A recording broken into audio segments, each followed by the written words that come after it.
चलिए, तो Indian partnership act 1932, इसके 3 यूनिट है, unit 1, unit number 2 and unit number 3। ठीक है, टोटल 3 यूनिट है किसके, इंडियन पार्टनरशिप एक्ट 1932 के। टोटल कितने यूनिट है, 3 यूनिट है, करेक्ट है। अब ये जो फर्स्ट और थर्ड यूनिट है वो तो पप्पू, एकदम पप्पू, मतलब 15-15 मिनट में खत्म होंगे। जो सबसे ज्यादा टाइम अगर लेने वाला है वो है यूनिट नंबर 2। ठीक है बच्चों। अच्छा, अब फटाफट से इंट्रोडक्शन जान लेते हैं। इंट्रोडक्शन जानना बहुत इंपॉर्टेंट होता है।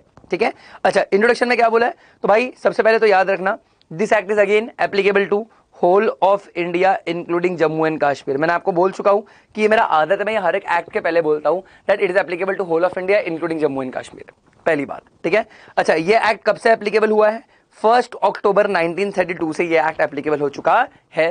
पहले ये इंडियन कॉन्ट्रैक्ट एक्ट में चैप्टर 11 में था। मैंने आपको सोगा के स्टार्टिंग में बताया था कि पार्टनरशिप भी पहले इंडियन कॉन्ट्रैक्ट एक्ट का ही पार्ट हुआ करता, फिर बाद में वो अलग हो गया। ठीक है, अच्छा, अगर कोई मुझसे पूछे कि पार्टनरशिप का डेफिनेशन क्या है, तो मेरे मुंह से सेक्शन कौन सा निकलता है, सेक्शन नंबर 4। ठीक है, कोई मुझसे पूछ रही कि डेफिनेशन क्या है, तो सेक्शन नंबर कौन सा है बच्चों, सेक्शन नंबर 4 है। अच्छा, क्या बोलता है सेक्शन नंबर 4, बोलता है partnership is relation between 2 or more person who have agreed to share profits of the business carried on by all or any of them acting for all. सुन रहे हो क्या, any of them acting for all. ये तुमको समझा मैं क्या बोल रहा हूं, ये क्लियर है क्या? फिर से, पार्टनरशिप क्या है, it is the relation between 2 or more person have agreed to share profits of the business carried on by all or any of them acting for all. Clear है, इजी, सिंपल, डन। तो partnership याद रखना, कौन से word याद रखने, relation याद रखना है, 2 और मोर पर्सन याद रखना है, प्रॉफिट्स याद रखना है, बिजनेस याद रखना है ना, ये सारी चीजें तुमको मालूम होनी चाहिए। उसी के बेसिस पे पार्टनरशिप टिका होता है। ठीक है, अब जो पार्टनरशिप फॉर्म में इंडिविजुअली होते हैं हम उनको इंडिविजुअली पार्टनर्स बुलाते हैं, साथ में उनको क्या बुलाएंगे, फर्म बुलाएंगे। और जो नाम से वो लोग बिजनेस कर रहे हैं वो नाम को हम लोग कौन सा नाम बुलाते हैं बच्चों, वो नाम को हम फर्म नेम बुलाते हैं, है ना, फर्म का नाम बुलाते हैं। करेक्ट है, इजी। फिर से, इंडिविजुअली क्या बुलाते हैं, पार्टनर्स, साथ में क्या बुलाएंगे, फर्म, और जो नाम से बिजनेस कर रहे हैं वो क्या बुलाते हैं, हम उसको फर्म नेम बुलाते हैं। ठीक है, इजी, सिंपल, डन। अच्छा, अब देखो यहां पर ध्यान देना, ये crown, emperor, empress, empire, imperial, king, queen, royal etcetera, ये वर्ड्स तुम फर्म के नाम में यूज नहीं कर सकते। और यूज करना तो पहले आपको किसका अप्रूवल लगेगा, स्टेट गवर्नमेंट का अप्रूवल लेना पड़ेगा, उसके बाद ही आप ये सब नाम यूज कर सकते हो। अगर आपने स्टेट गवर्नमेंट का अप्रूवल नहीं लिया है तो आप ये सब नाम यूज नहीं कर सकते। करेक्ट है, बट अभी ऐसा कुछ रूल एग्जिस्ट नहीं करता, मतलब अभी आपको जो भी फर्म का नाम रखना आप रख सकते हो, बिल्कुल भी रख सकते हो, कोई दिक्कत की बात नहीं है। करेक्ट है, इजी, सिंपल, डन। अच्छा, ये एकदम बेसिक था, एकदम बेसिक, मतलब इसमें क्या ही डाउट आएगा बच्चों को। ठीक है, इनफैक्ट पार्टनरशिप इतना इजी होता है कि बच्चे इसको गो टू चैप्टर रखते हैं। गो टू चैप्टर मतलब जब सब पढ़ के बोर हो जाते हैं, सब हैवी पढ़ के बोर हो जाते हैं, तब जाके क्या पढ़ लेते हैं ये लोग, पार्टनरशिप पढ़ लेते हैं। ठीक है सर, समझ गया। यहां तक क्या बताया मैंने, कब से एप्लीकेबल है, 1 अक्टूबर 1932 से एप्लीकेबल है। कब, कहां पर एप्लीकेबल है, whole of India including Jammu and Kashmir. पहले किसका पार्ट हुआ करता था, इंडियन कॉन्ट्रैक्ट का। अच्छा, पार्टनरशिप का डेफिनेशन कौन सा सेक्शन है बच्चों, सेक्शन 4 है। क्या बोलता है section 4, partnership is relationship between 2 or more person have agreed to share profits of the business carried on by all or any of them acting for all. Correct. अच्छा, individually क्या बुलाया जाता है, पार्टनर्स, साथ में क्या बुलाएंगे, फर्म, और जो नाम से बिजनेस कर रहे हैं उसको हम लोग क्या बुलाते हैं, फर्म नेम बुलाया जाता है। करेक्ट है, इजी, सिंपल, डन। अब अगर पार्टनरशिप जानना है आपको, है ना, अगर आपको पता करना है कि पार्टनरशिप के लिए क्या क्या चीजें जरूरी होती है, तो आपको क्या क्या मालूम होना चाहिए। ठीक है, आई रिपीट, आपको क्या क्या मालूम होना चाहिए पार्टनरशिप पता करने के लिए। तो ध्यान देना, फोकस करना। सबसे पहले तो पार्टनरशिप का डेफिनेशन, ये जो मैंने लिखाया है तुम लोग को, it is a relationship between 2 or more person who have agreed to share profits of the business carried on by all or any of them acting for all. और पार्टनर्स को इंडिविजुअली, मतलब पार्टनरशिप में individually क्या बुलाएंगे आपको, partner, साथ में firm, और जो नाम से बिजनेस करो फर्म नेम है। अच्छा, पार्टनरशिप के लिए एसेंशियल एलिमेंट्स क्या है बच्चों। ठीक है, पार्टनरशिप के लिए एसेंशियल एलिमेंट्स क्या है, ध्यान देना। सबसे पहले तो बोला गया है 2 और मोर पर्सन होने चाहिए, 2 और मोर पर्सन, यानी मिनिमम 2 पार्टनर्स, मैक्सिमम 50 पार्टनर। ठीक है, मिनिमम 2 पार्टनर, मैक्सिमम कितने पार्टनर होने चाहिए, 50 पार्टनर होने चाहिए। अच्छा, ये मैक्सिमम 50 पार्टनर होने चाहिए, ये पार्टनरशिप एक्ट में कहीं पर नहीं लिखा है, ये दिया है section 464 of the companies act 2013 कि मैक्सिमम 50 हो सकते हैं, 50 से ज्यादा नहीं हो सकते। 50 से ज्यादा होंगे तो उसको हम इलीगल एसोसिएशन बुलाते हैं, है ना। 50 से ज्यादा अगर पार्टनर्स हो जाते हैं तो हम उसको प्यार से क्या बुलाते हैं, इलीगल एसोसिएशन बुलाते हैं। सही बात। अच्छा, फिर यहां पर पार्टनर जो है वो नेचुरल पर्सन भी हो सकता है या तो वो आर्टिफिशियल पर्सन भी हो सकता है। सही सुना तुमने, पार्टनर जो है वो या तो नेचुरल पर्सन हो सकता है या तो आर्टिफिशियल पर्सन। बट याद रखना, पार्टनरशिप फर्म ना ही नेचुरल पर्सन है ना ही आर्टिफिशियल पर्सन है। तो एक पार्टनरशिप फर्म, प्लीज मेरी बातों को ध्यान से सुनना, एक पार्टनरशिप फर्म दूसरे फर्म का पार्टनर नहीं बन सकता। A partnership firm can not become partner of other partnership firm, क्योंकि ना ही वो नेचुरल पर्सन है ना ही वो आर्टिफिशियल पर्सन है। करेक्ट। लेकिन एक और बात याद रखना, ये पार्टनरशिप फर्म के जो पार्टनर्स होंगे वो लोग अलग फर्म चालू कर सकते हैं या वो लोग दूसरे फर्म के पार्टनर बन सकते हैं, बट पार्टनरशिप फर्म खुद किसी फर्म का पार्टनर नहीं बन सकता। पहली बात तो 2 और मोर पर्सन। फिर उनके बीच में क्या होना चाहिए, अग्रीमेंट होना चाहिए। बिल्कुल, पार्टनरशिप डीड तो सुना ही होगा तुमने, है ना। तो देखो लिखा भी है, partnership arises by agreement and not by operation of law और स्टेटस। ये डायलॉग याद होना चाहिए आपको, ठीक है। पार्टनरशिप हमेशा अग्रीमेंट से होता है, ऑपरेशन ऑफ लॉ और स्टेटस से नहीं होता, हमेशा अग्रीमेंट से होता है। और याद रखना, अग्रीमेंट में भी सारे essential elements of valid contract होने चाहिए, ठीक है। अग्रीमेंट में भी फिर से बोल रहा हूं, अग्रीमेंट में भी सारे essential elements of valid contract होने चाहिए, है ना, कंपलसरी, मैंडेटरी है। ठीक है सर, समझ गया। अच्छा, फिर बिजनेस होना चाहिए। क्या होना चाहिए, बिल्कुल, बिजनेस लॉफुल होना चाहिए, मल्टीपल बिजनेस अलाउड है, और बिजनेस सिर्फ प्रॉफिट के मोटिव से होना चाहिए, है ना। अगर आप चैरिटी करने आ रहे हो या कपड़े आप फ्री में बांटोगे, डिस्ट्रीब्यूशन करोगे फ्री सैंपल्स, वो प्रॉफिट नहीं है, वो बिजनेस नहीं है, और वो फिर उसके लिए पार्टनरशिप नहीं हो सकता, ठीक है। फिर प्रॉफिट शेयरिंग भी होना चाहिए, बिल्कुल, बिना प्रॉफिट शेयरिंग के काम कैसे चलेगा, ठीक है। बट याद रखना, sharing of profit is mandatory, profit share in PSR यानी प्रॉफिट शेयरिंग रेशियो। और अगर कुछ नहीं बोले तो प्रॉफिट कैसे शेयर होता है, इक्वली शेयर होता है। अच्छा, there can be a partner who will participate in profits only but vice versa is not possible. सही सुना तुमने, है ना। ऐसा पार्टनर हो सकता है जो सिर्फ और सिर्फ प्रॉफिट्स में पार्टिसिपेट करेगा, बट लॉस में पार्टिसिपेट करने वाला पार्टनर नहीं हो सकता। पहले तो मुझे जानना है, वो इंसान से मिलना है जो बोल रहा है कि मैं सिर्फ लॉस में पार्टिसिपेट करूंगा, प्रॉफिट में पार्टिसिपेट नहीं करूंगा। मुझे मिलना है उस इंसान से।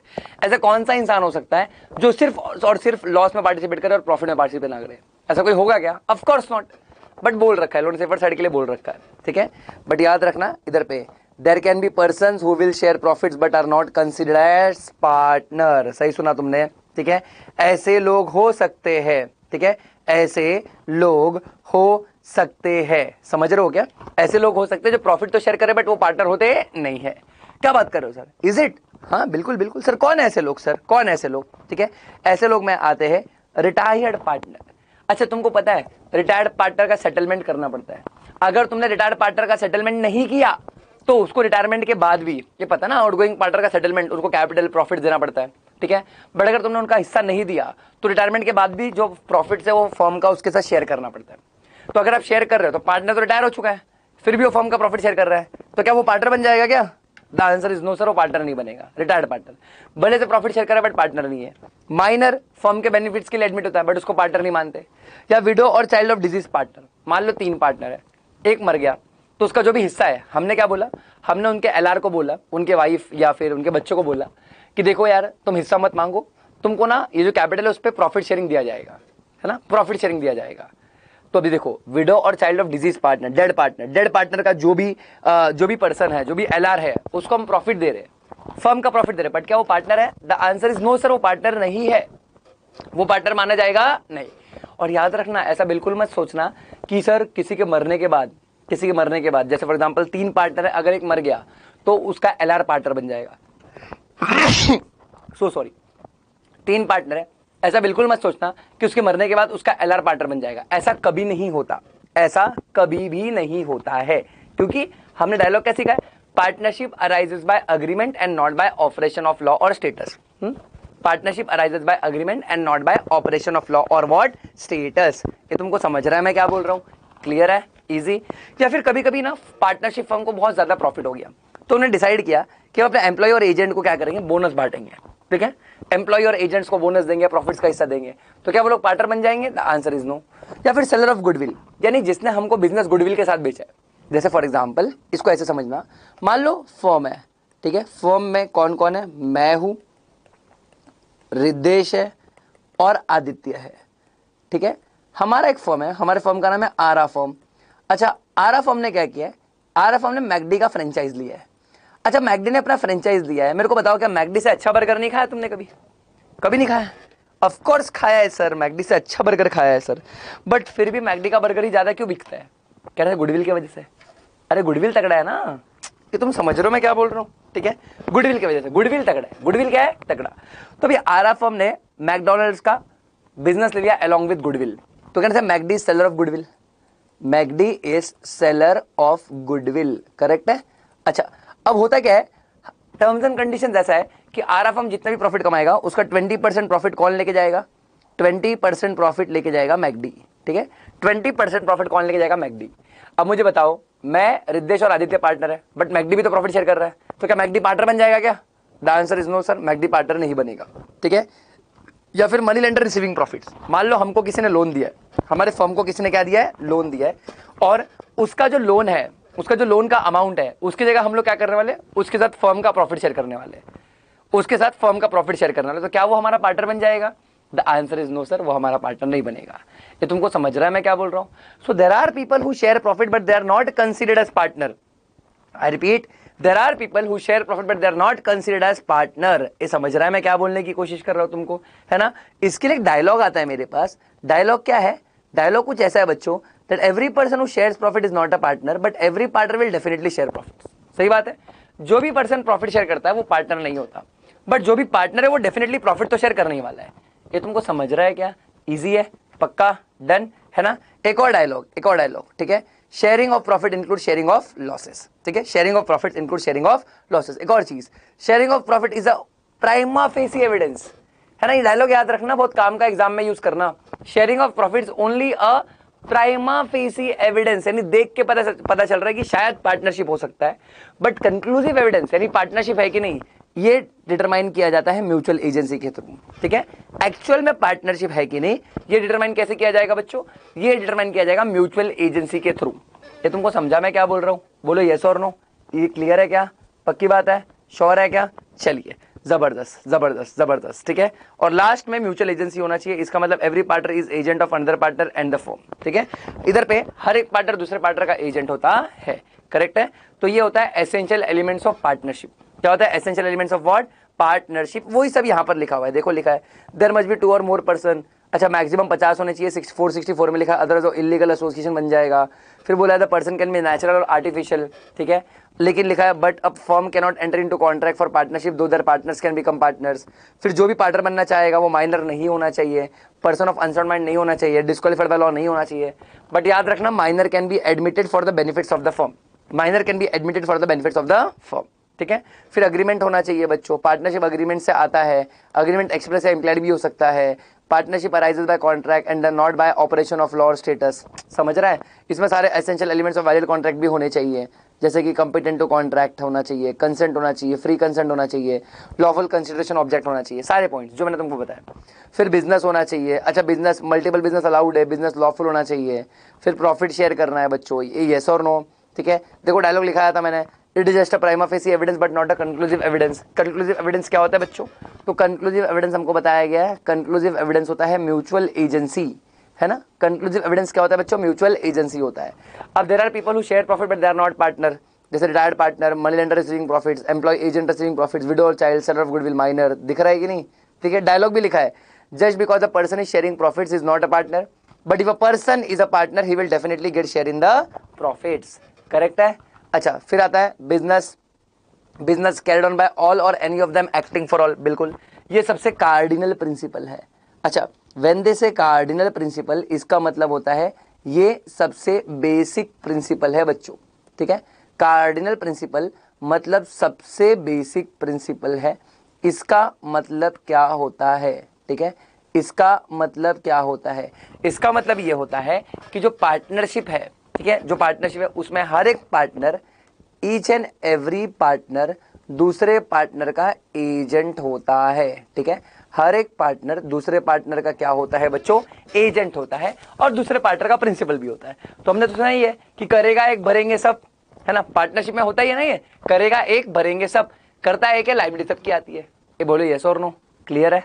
पक्की बात? श्योर? ठीक है, यहां तक मैंने तुमको इंट्रोडक्शन बताया। सिर्फ क्या बताया? इंट्रोडक्शन। और पार्टनरशिप के लिए एसेंशियल एलिमेंट्स क्या क्या लगते हैं? क्या क्या लगते हैं सर?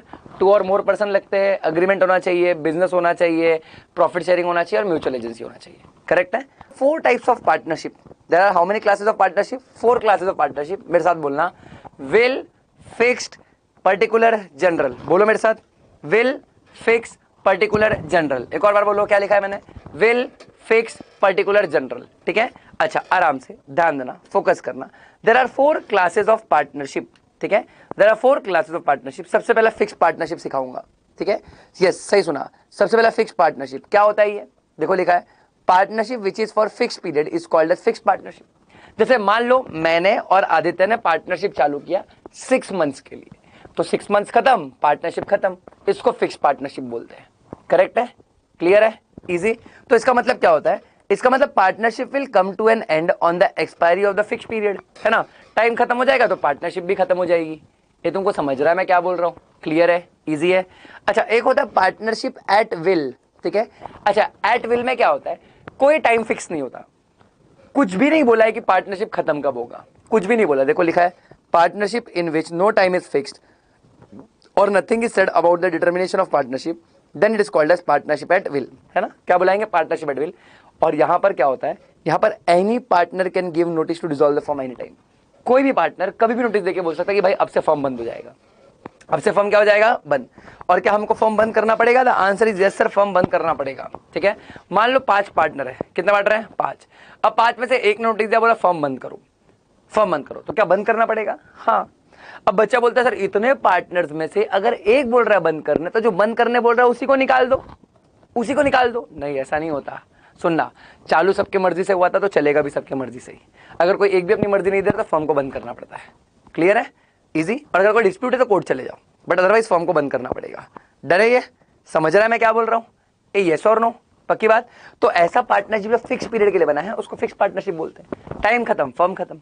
ऐसा पार्टनरशिप जिसमें कोई टाइम फिक्स नहीं है या nothing is said about determination, यानी पार्टनरशिप कब एंड होगा इसके बारे में कुछ नहीं बोला है, तो इसको हम पार्टनरशिप एट विल बुलाते हैं। आई रिपीट, इसको हम क्या बुलाएंगे, पार्टनरशिप एट विल बुलाएंगे। और कोई भी पार्टनर नोटिस देके फर्म को डिसॉल्व करा सकता है, ठीक है। फिर एक आता है पर्टिकुलर पार्टनरशिप। जब भी हम पार्टनरशिप बनाएंगे एक पर्टिकुलर एडवेंचर के लिए, नाउ व्हेन आई से अ पर्टिकुलर एडवेंचर मतलब एक पर्टिकुलर काम के लिए पार्टनरशिप बनाया है, वही काम के लिए पार्टनरशिप बनेगा। काम खत्म पार्टनरशिप खत्म, काम खत्म पार्टनर। जैसे मैंने और आदित्य ने फर्म बनाया, हम लोगों ने बोला भाई सुनो एक बिल्डिंग बनाएंगे, और जैसे बिल्डिंग बना के हो जाएगा अपने बीच का पार्टनरशिप खत्म हो जाएगा, ठीक है। तो जब भी एक सिंगल एडवेंचर के लिए पार्टनरशिप बनता है उसको हम पर्टिकुलर पार्टनरशिप के नाम से जानते हैं, करेक्ट है। अब एक होता है जनरल पार्टनरशिप।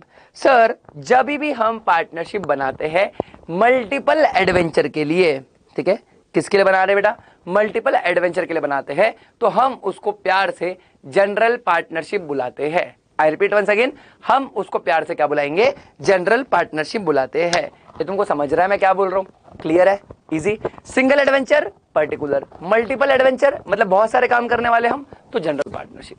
ये तुमको समझ रहा है क्या, क्लियर है क्या।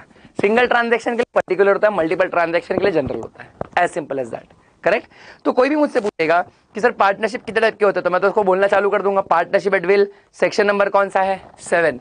अच्छा एक डेफिनेशन याद किया था, सेक्शन नंबर 4 है, ये क्या है, सेक्शन 7 जो बोलता है पार्टनरशिप एट विल। क्या बोलता है, पार्टनरशिप एट विल। तो no fix period has been agreed या nothing is said about determination of partnership. अगर दोनों कंडीशन सेटिस्फाई हो रहा है तो it is nothing but what, partnership at will, है ना, it is nothing but what, partnership at will.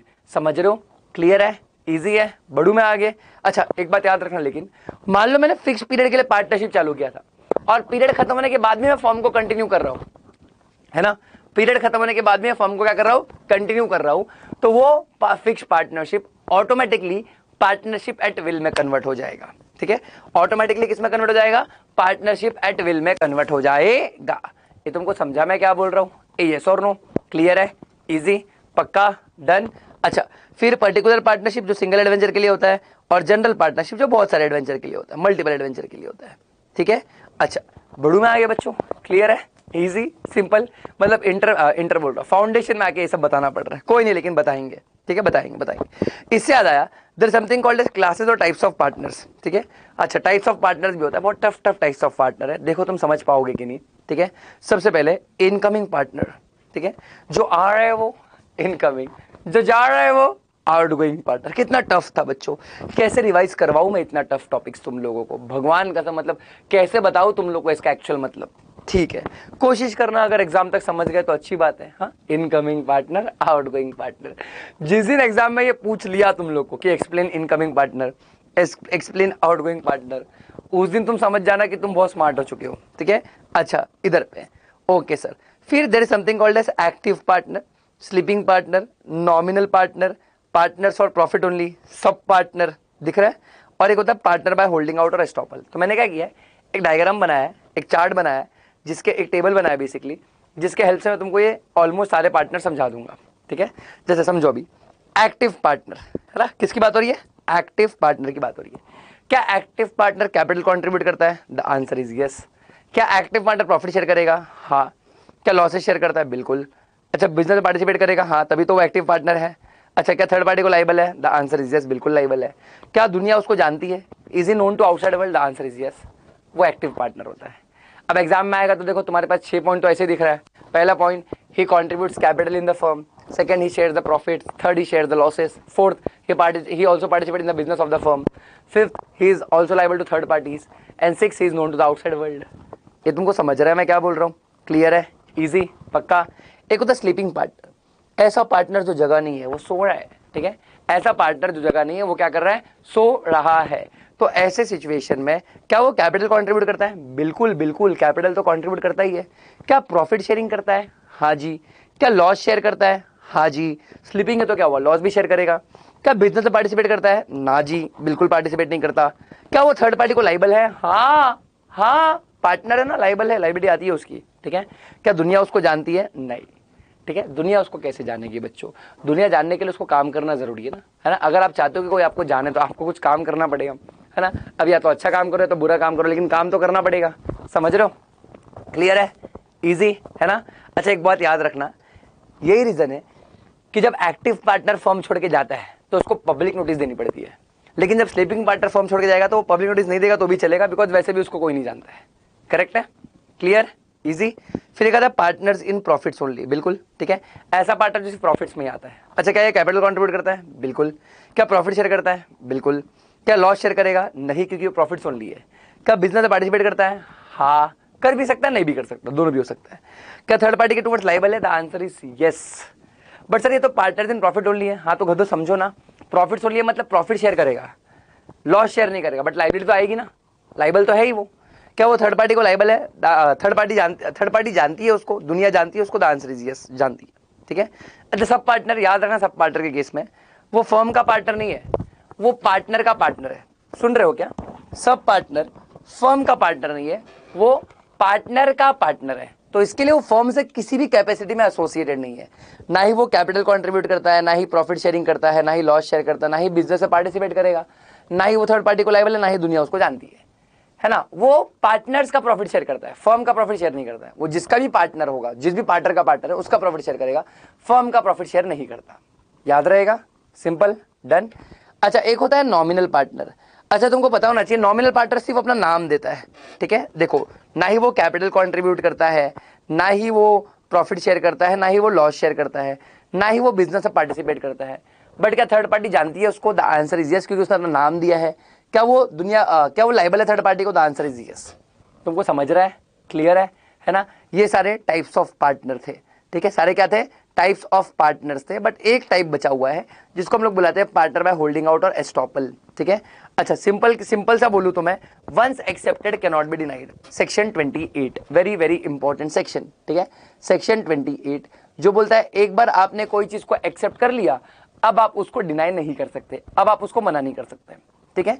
अच्छा तो कोई ऐसा पार्टनर है जिसने एक्सेप्ट कर लिया कि हाँ भाई मैं पार्टनर हूं, तो अब वो आगे चल के उस चीज को मना नहीं कर सकता है, ठीक है, यस, नहीं मना कर सकता। कैसे एग्जांपल देता हूं, मान लो मैं अंजलि और साहिल करना था 100 टीवी क्रेडिट पर, तो इसके लिए एक मीटिंग सेटअप की गई थी जेठालाल के साथ, ठीक है।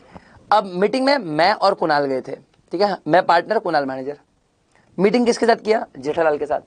अच्छा मीटिंग में ना मैंने क्या किया, मैंने कुणाल को एज अ मैनेजर इंट्रोड्यूस करा दिया, sorry as a partner introduce करा दिया।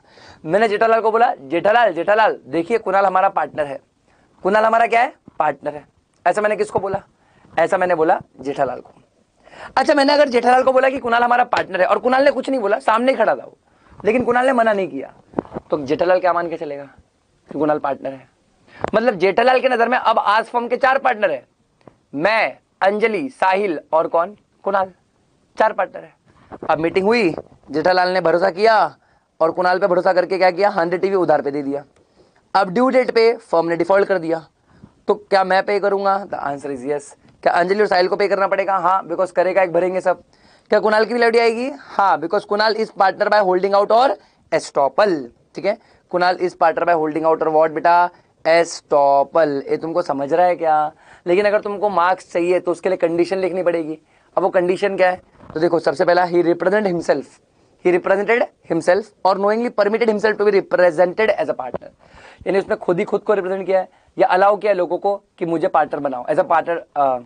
उसने खुद ही बोला है कि मैं फर्म का पार्टनर हूं, या उसने लोगों को अलाउ किया कि बोलिए कि मैं फर्म का पार्टनर हूं और वो ऑब्जेक्शन नहीं उठा रहा है। अच्छा, वो रिप्रेजेंटेशन या तो स्पोकन होगा या तो कंडक्ट होगा, या फिर the other party on the faith of that representation given have give credit to the firm, यानी जेठालाल ने उसी के भरोसे पे फर्म को उधार दिया है ना। तो लॉ बोलता है once he poses to be a partner, though he is not a partner, he is stopped from denying that he is not a partner। समझ रहा है? क्लियर है बच्चों? इजी। तो कोई तुमसे पूछेगा कि फर्म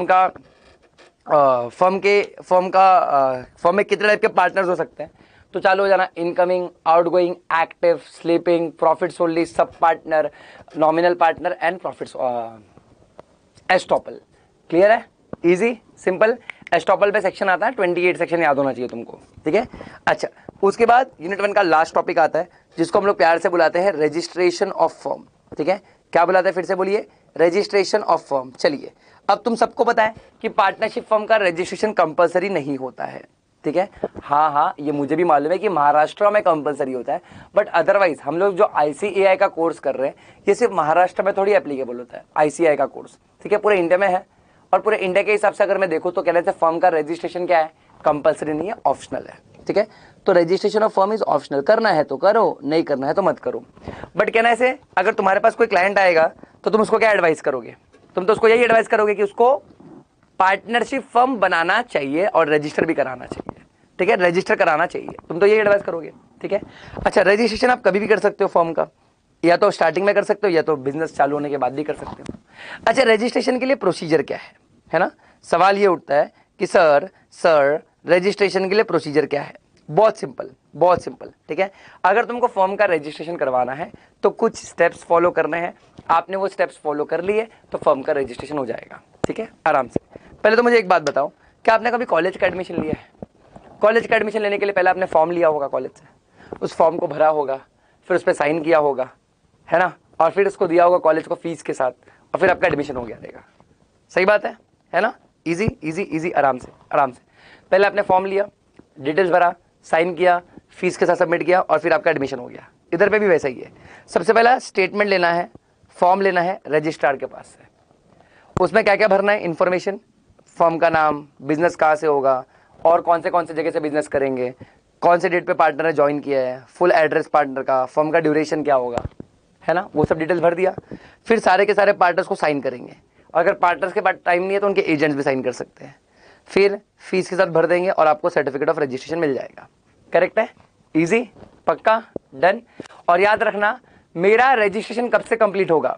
देखो लिखा है, registration is deemed to be completed as soon as an application in the prescribe form with fee and necessary details is delivered to the registrar. यानी जब से हमने कंप्लीट एप्लीकेशन आरओसी को, रजिस्ट्रार को दे दिया, आरओसी नहीं, रजिस्ट्रार को दे दिया, उस दिन से हमारे फर्म का रजिस्ट्रेशन कंप्लीट माना जाता है।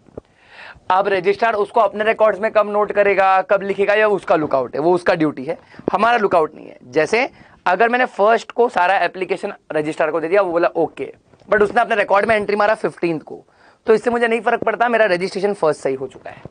तुमको समझ रहा है मैं क्या बोल रहा हूँ? क्लियर है? इजी, पक्का?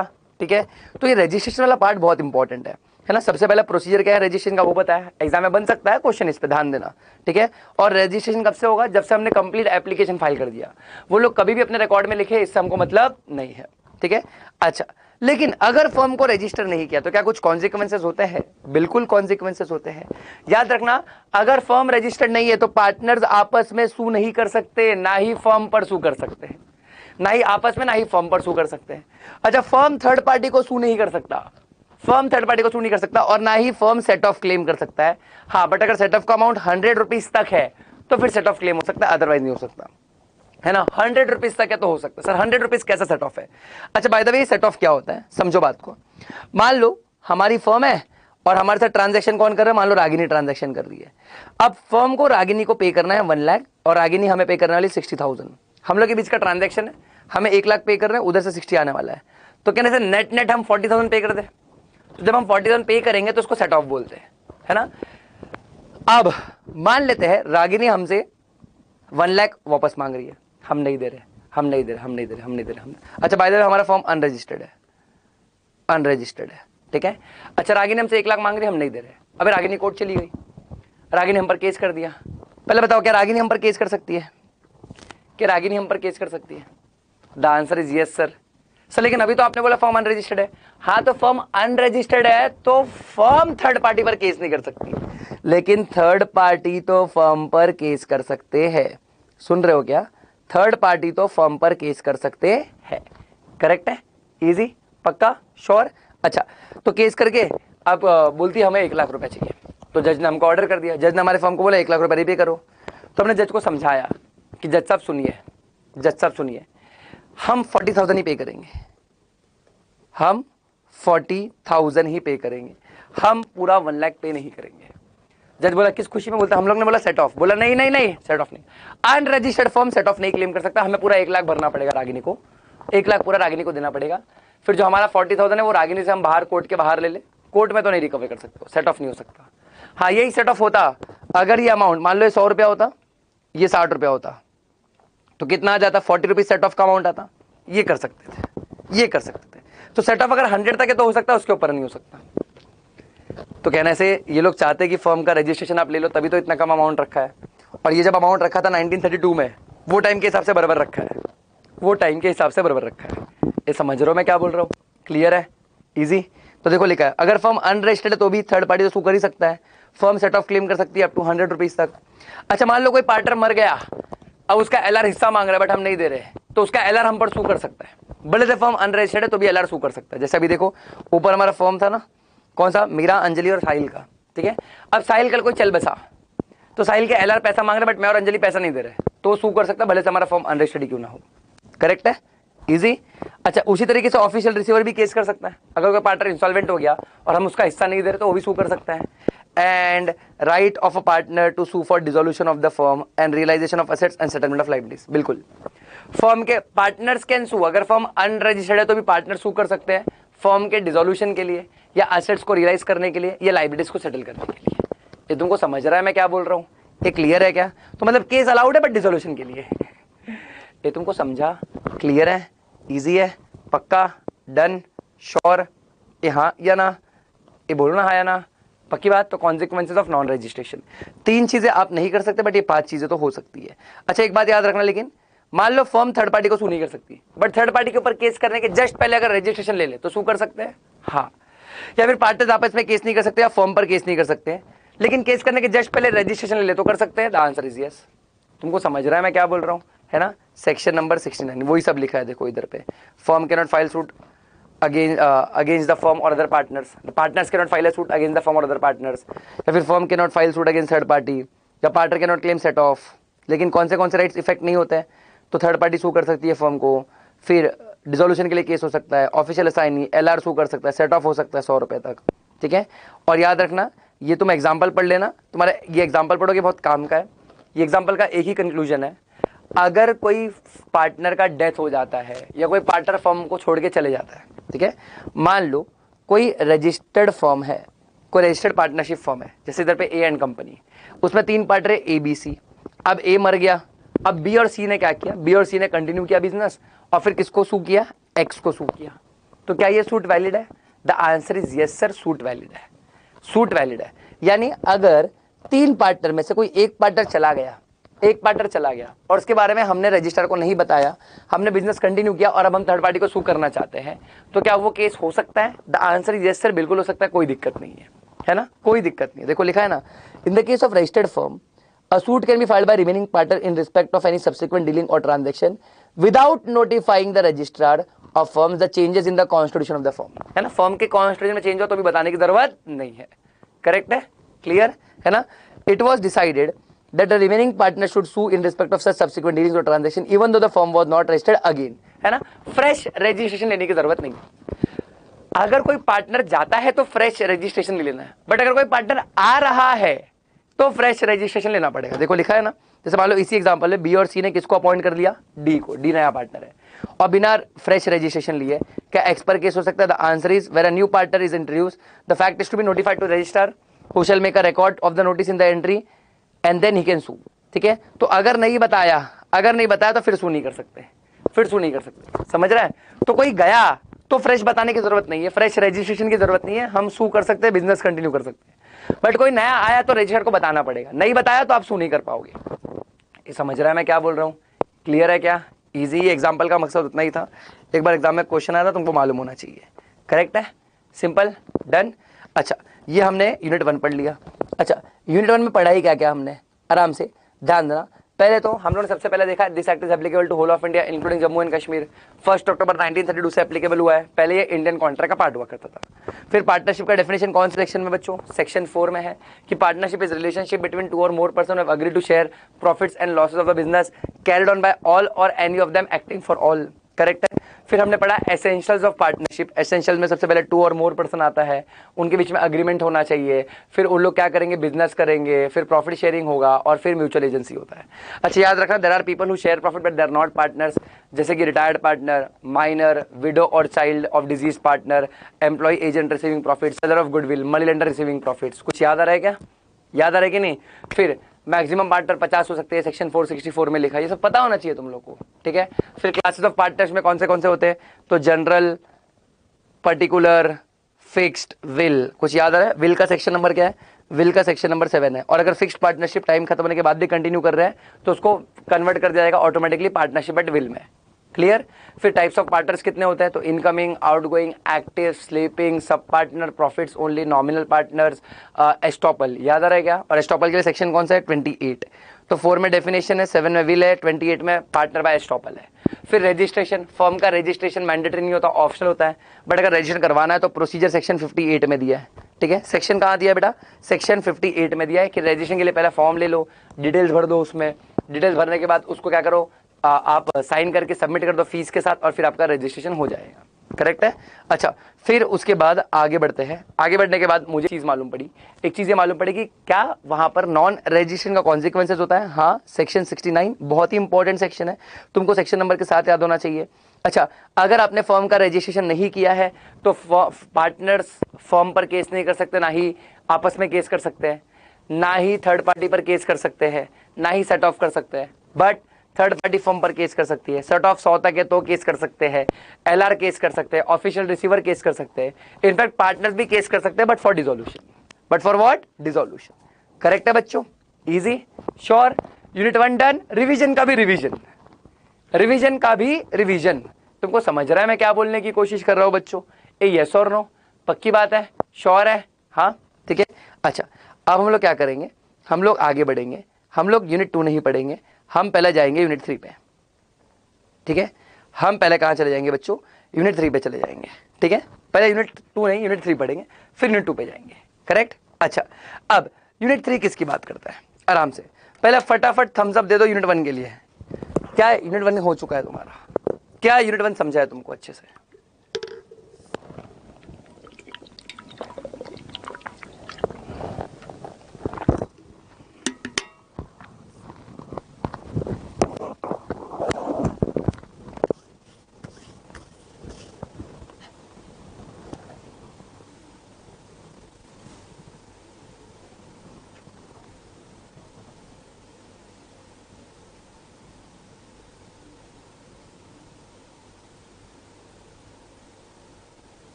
चलिए, बढ़िया बढ़िया।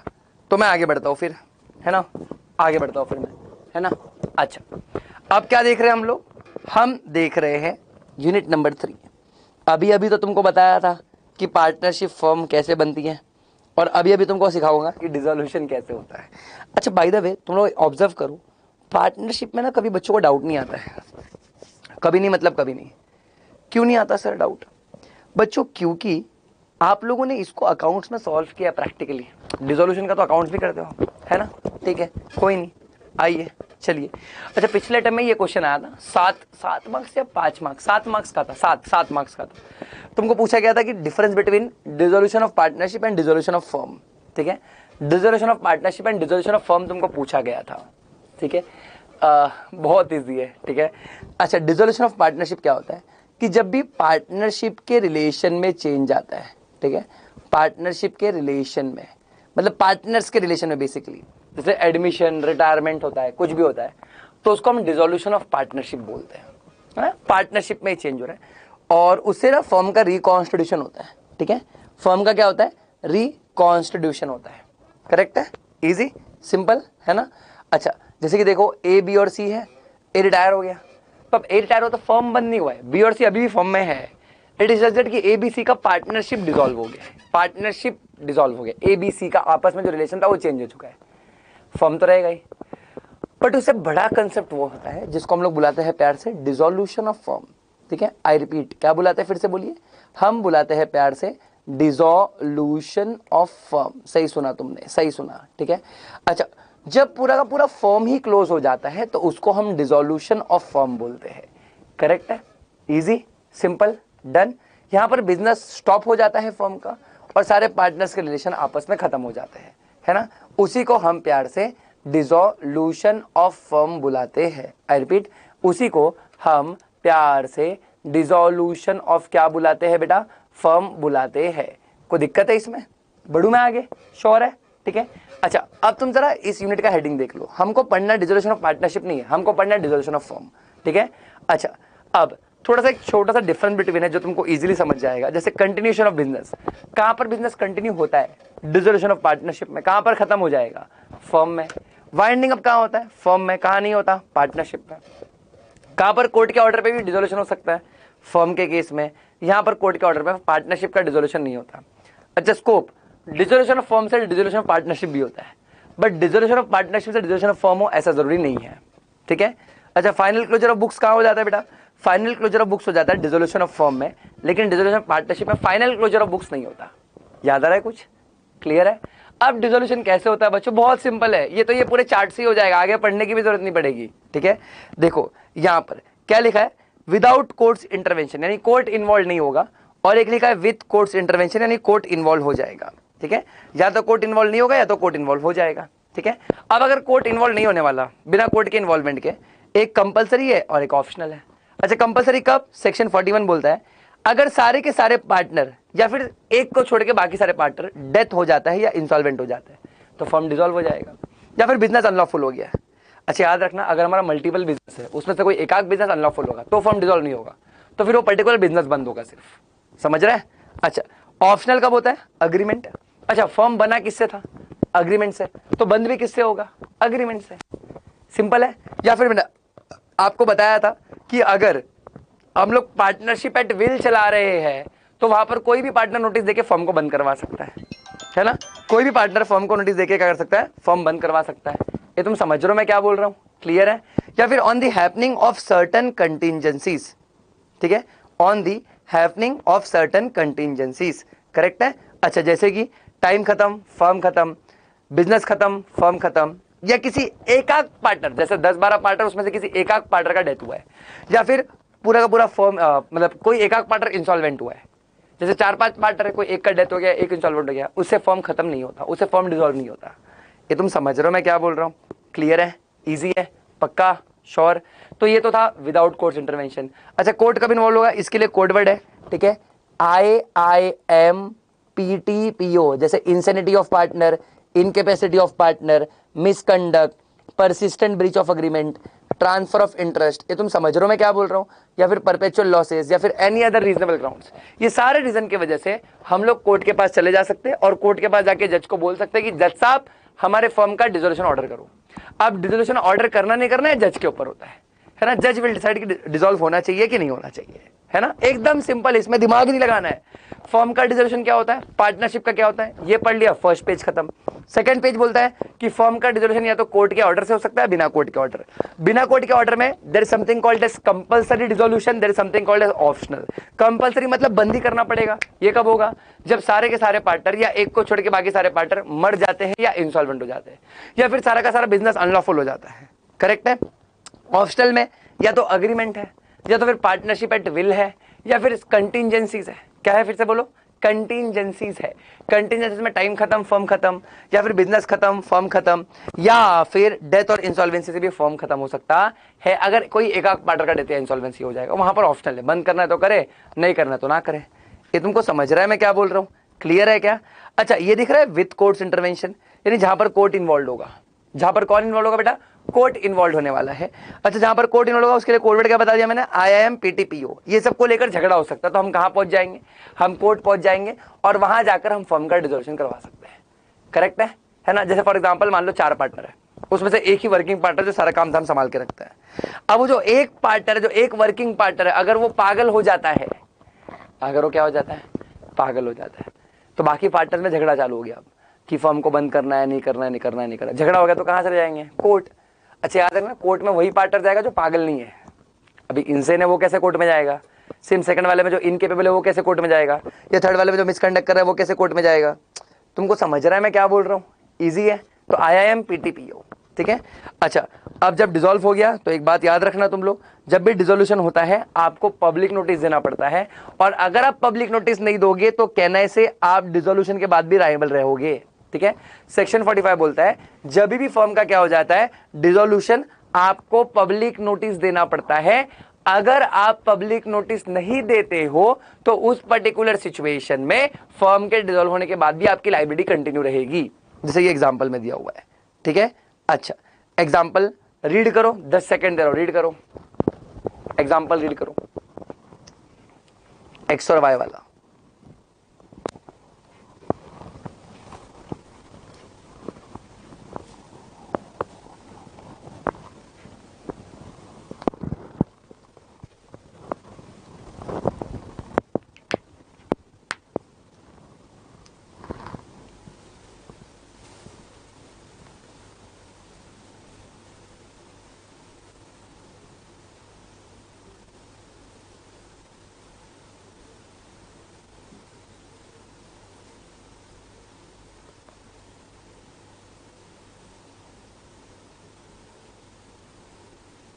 Done, easy.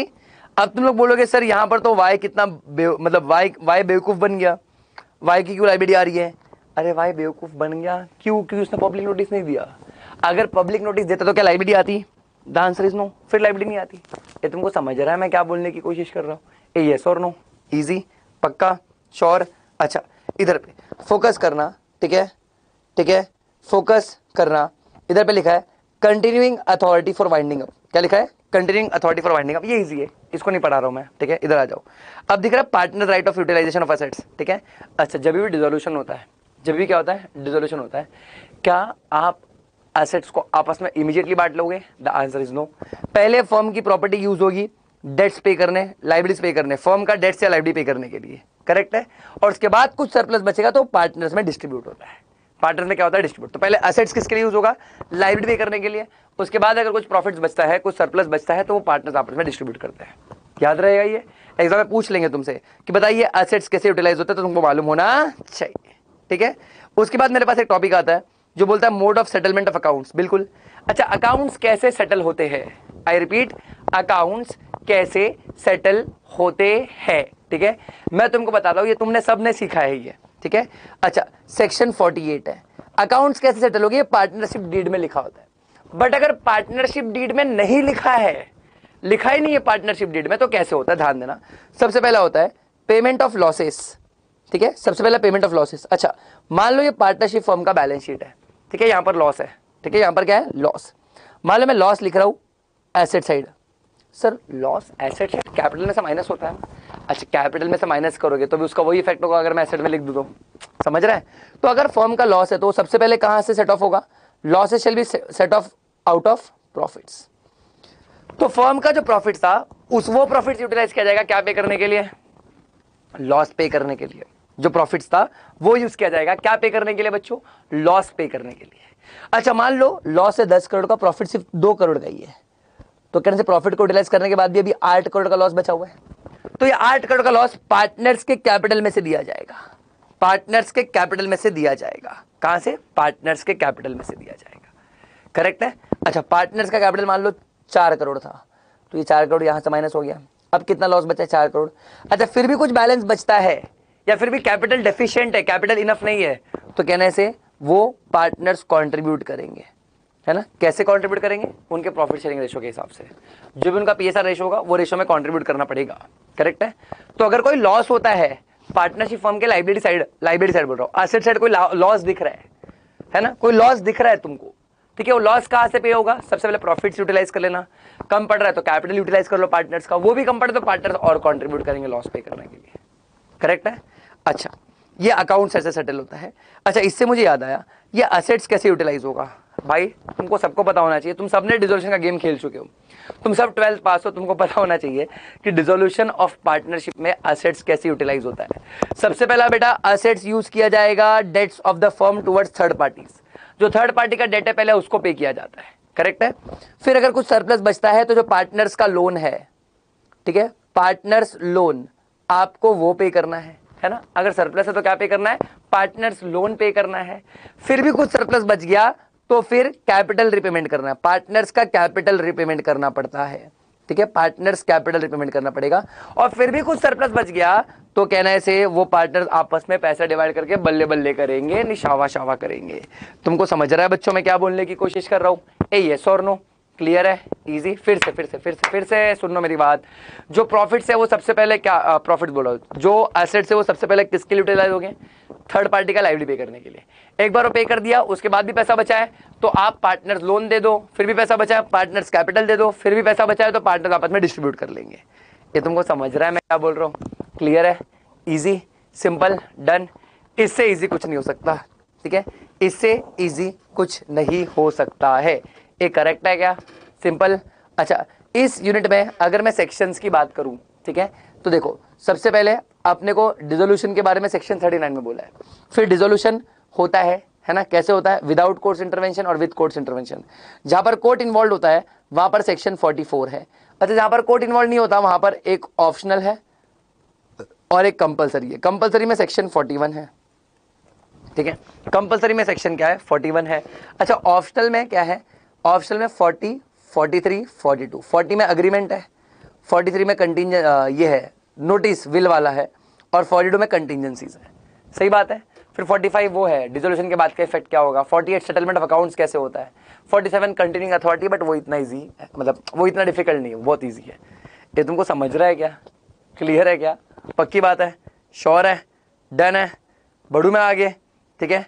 अच्छा, यहां पर हमारा हुआ यूनिट नंबर 3, ठीक है, यूनिट नंबर 3 हो गया। एकदम इजी था, एकदम ही इजी था, एकदम ही इजी था, ठीक है। अब लास्ट यूनिट पार्टनरशिप का जो बात करता है रिलेशन ऑफ पार्टनर्स। क्या बात करता है? रिलेशन ऑफ पार्टनर्स की बात करता है, ठीक है। अच्छा ठीक है सर, पार्टनर्स के रिलेशन सिखा रहे हैं आप? बिल्कुल सर, पार्टनर्स के रिलेशन सिखा रहा हूं मैं। आराम से ध्यान देना मैं क्या बोल रहा हूं, फोकस करना उस पर। लंबी सांस लो, लंबी सांस लो।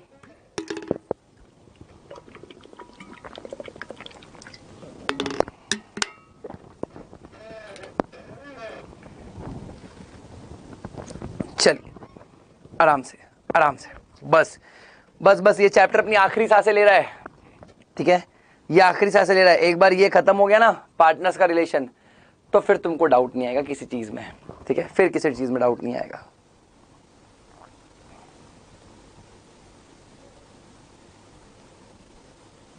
चलिए अच्छा, तो जब मैं रिलेशन ऑफ पार्टनर सिखाता हूं तो सबसे पहले उसमें यहां पर दिया हुआ है ड्यूटीज ऑफ पार्टनर्स, ठीक है। अच्छा सुनो, यहां पर है ना मैंने वही पॉइंट रखे जहां से इंडिविजुअल केस स्टडी बनने का चांस है।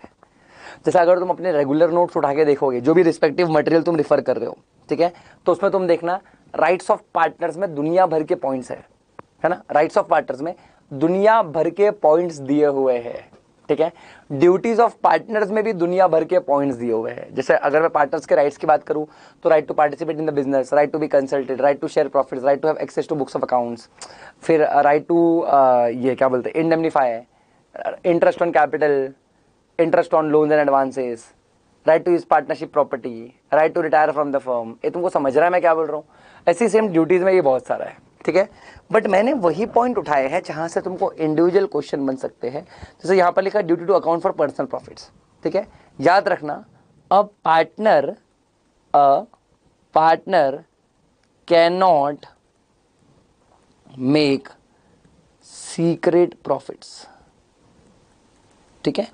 A partner can not make secret profits, correct है बच्चों। मैं क्या बोलने की कोशिश कर रहा हूं, है ना, कभी भी वो सीक्रेट प्रॉफिट नहीं कमा सकता। भाई तू कमा रहा है तो बता के कमा, चुपचाप झूठ बोल के प्रॉफिट नहीं कमाने का, है ना।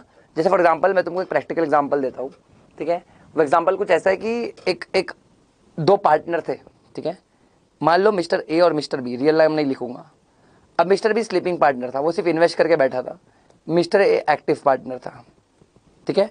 अब मिस्टर ए क्या करता था, जब भी गुड सेल करता था ना, वो रिसीट जनरेट नहीं करता था, कैश में पैसा ले लेता था, रिसीट जनरेट नहीं करता था। ऐसे कर करके over a period of 3 years उसने ऑलमोस्ट 10 लाख रुपए गायब कर दिए। ऑलमोस्ट कितने गायब कर दिए, 10 लाख रुपए।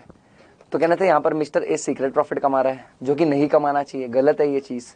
ये तुमको समझ रहा है मैं क्या बोल रहा हूँ कि हाँ या ना। तो देखो लिखा है, देखो हमेशा याद रखना, हमेशा याद रखना, पार्टनरशिप का जो रिलेशन है वो गुड फेथ पे चलता है। सुना मैंने क्या बोला, गुड फेथ मतलब ट्रस्ट पे चलता है, ऑनेस्टी होनी चाहिए, ठीक है। देखो लिखा भी है, duty is based on the principle of good faith, ठीक है। अगर आप एक दूसरे के साथ ऑनेस्ट नहीं हो तो आपका पार्टनरशिप भी सही तरीके से नहीं चल सकता, ठीक है। तो इसका मतलब क्या है, इसका मतलब यह है that good faith requires that partner shall not make personal profits at the expense of the firm. Firm के खर्चे पर खुद का जेब नहीं बढ़ सकता। अगर एक पार्टनर पर्सनल प्रॉफिट्स कमाता है in any of the following ways, तो उसको वो प्रॉफिट वापस करना पड़ेगा। Any profit derive, any secret profit derive shall be return back बच्चों, shall be return back, correct है। अच्छा कौन से प्रॉफिट है, देखो कोई पर्सनल प्रॉफिट कमाया उसने फर्म के ट्रांजेक्शन से, या फिर उसने पर्सनल प्रॉफिट कमाया फर्म का प्रॉपर्टी यूज करके, है ना, प्रॉपर्टी फर्म का यूज कर रहा है बट खुद का जेब भर रहा है अकेले, या फिर पर्सनल प्रॉफिट कमाया फर्म के बिजनेस कनेक्शन से, या फिर पर्सनल प्रॉफिट कमाया फर्म का नाम यूज करके। तो अगर आप किसी भी तरीके से फर्म का ट्रांजैक्शन, प्रॉपर्टी, बिजनेस कनेक्शन या फर्म का नाम यूज करके प्रॉफिट कमा रहे हो, तो आपको प्रॉफिट रिटर्न करना पड़ता है, वापस करना पड़ता है।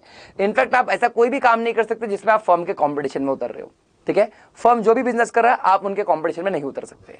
याद रहेगा ये, पक्की बात है, श्योर है, डन है, पक्का। चलिए अच्छा, एक एक 5 मिनट का छोटा सा ब्रेक ले लो तुम, मैं तब तक बैटरी बदल लेता हूं अपनी, ठीक है। आई विल स्टार्ट बाय 4:56, एकदम 5 मिनट का एकदम छोटा सा ब्रेक, ठीक है। 4:56 आ रहा हूं मैं, बस आ रहा हूं बैटरी बदल के।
हाँ जी बच्चों, आ रही आवाज?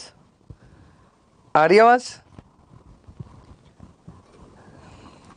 आ रही आवाज?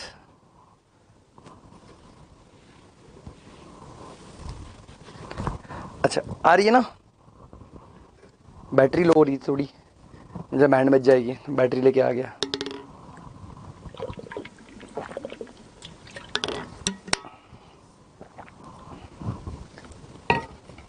हाँ जी, चलो खत्म करें चैप्टर को। हाँ, तो मैं ये बता रहा था कि राइट्स और ड्यूटीज तो बहुत सारी होती है, बट मैंने वही चूज किया यहाँ पर लिखना जहां से इंडिविजुअल क्वेश्चन बन सकता है। करेक्ट। अच्छा, उसके बाद मैं आगे बढ़ता हूं। आगे बढ़ने के टाइम मुझे मालूम पड़ा प्रॉपर्टी ऑफ द फर्म करके एक टॉपिक होती है। ठीक है। अच्छा, फर्म की प्रॉपर्टी क्या होती है, आराम से सुनना। पहले तो फर्म के प्रॉपर्टी को हम अलग अलग नाम से जानते हैं। कौन से नाम से जानते हैं? आराम से। हम इसको पार्टनरशिप प्रॉपर्टी के नाम से जानते हैं, फिर पार्टनरशिप असेट्स के नाम से जानते हैं, joint stock, common stock, joint estate, है ना, अलग अलग नाम है इसको बुलाने के। बट सर, पार्टनरशिप फर्म की प्रॉपर्टी क्या होती है? जो भी होती है, जो भी पढ़ाऊंगा, एक बात याद रखना, लेकिन पार्टनरशिप फर्म के प्रॉपर्टी पर किसी एक इंडिविजुअल पार्टनर का अधिकार नहीं है। पार्टनरशिप फर्म के प्रॉपर्टी पर सारे पार्टनर्स का अधिकार होता है। सुन रहे हो क्या?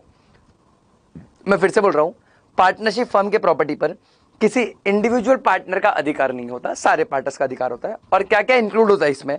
तो बोलता है जो भी property, rights and interest which partners may have brought in the firm as their contribution to the common business, है ना। मान लो 3-4 पार्टनर मिलकर फर्म चालू कर रहे हैं।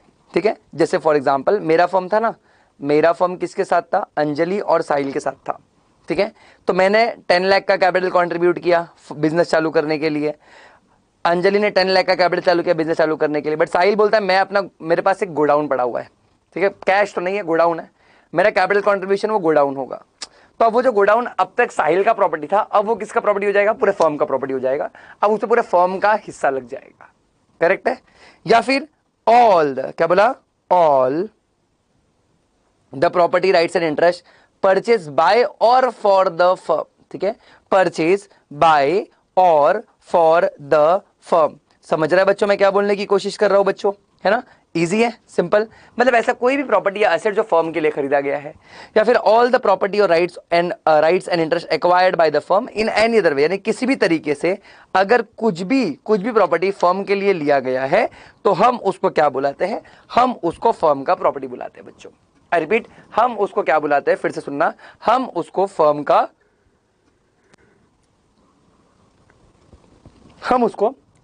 प्रॉपर्टी बुलाएंगे। करेक्ट है। अच्छा, इसी में एक आता है गुडविल। ठीक है। अब सवाल ये उठता है बच्चों कि क्या गुडविल फर्म का प्रॉपर्टी है कि नहीं है? अच्छा, गुडविल को कैसे पढ़ाता हूं मैं, सुनना। ठीक है। अब तुम सबको पता होगा गुडविल मतलब रेपुटेशन का वैल्यू, या फिर इंटेंजिबल होता है, ये वो फला ढिमकाना, दुनिया भर का चीज। ठीक है। चलो मैं तुमको बताता हूं क्या है। Goodwill is value of reputation of a business organization which allows that business organization to earn profits over and above normal level of profits earned by the competitor in the same business, in the same line of business. Sir इसका मतलब क्या है? इसका मतलब क्या है sir? इसका मतलब आप क्या बोलना चाह रहे हो? सुनो, मैं बता रहा हूं। गुडविल क्या होता है, फिर से सुनना। ठीक है। गुडविल मतलब वैल्यू, रेपुटेशन का वैल्यू, वो वैल्यू जो फर्म को अलाउ करता है प्रॉफिट्स कमाने के लिए over and above normal level of profits, है ना, over and above normal level of profits which are earned by the competitors in the same line of business. ठीक है, which are earned by the competitors in the same line of business. तुम समझ रहे हो मैं क्या बोल रहा हूं? ठीक है। तो मेरे कॉम्पिटिटर्स जितना कमा रहे हैं, अगर मैं उससे ज्यादा कमा पा रहा हूं, तो मैं, मेरे पास गुडविल है, इसके लिए कमा पा रहा हूं। समझ रहे? कॉमन सेंस है ना। तुम देखो, तुम लोग के आसपास लोकेलिटी में कोई ना कोई रेस्टोरेंट होगा जहां पर बहुत भीड़ होती है, और कोई रेस्टोरेंट होगा जहां पर बिल्कुल भीड़ नहीं होती है। तो जहां पर भीड़ है, क्यों भीड़ है? क्योंकि टेस्ट अच्छा है, गुडविल है, नाम बन चुका है। अभी तो मैकडॉनल्ड्स का बर्गर ही देख लो। ठीक है। मैं मैकडॉनल्ड्स से अच्छा एक बर्गर जानता हूँ, बांद्रा में उसका लोकेशन है, मुंबई बांद्रा में। ठीक है, उसका लोकेशन है, बहुत अच्छा बर्गर बनाता है वो। ठीक है।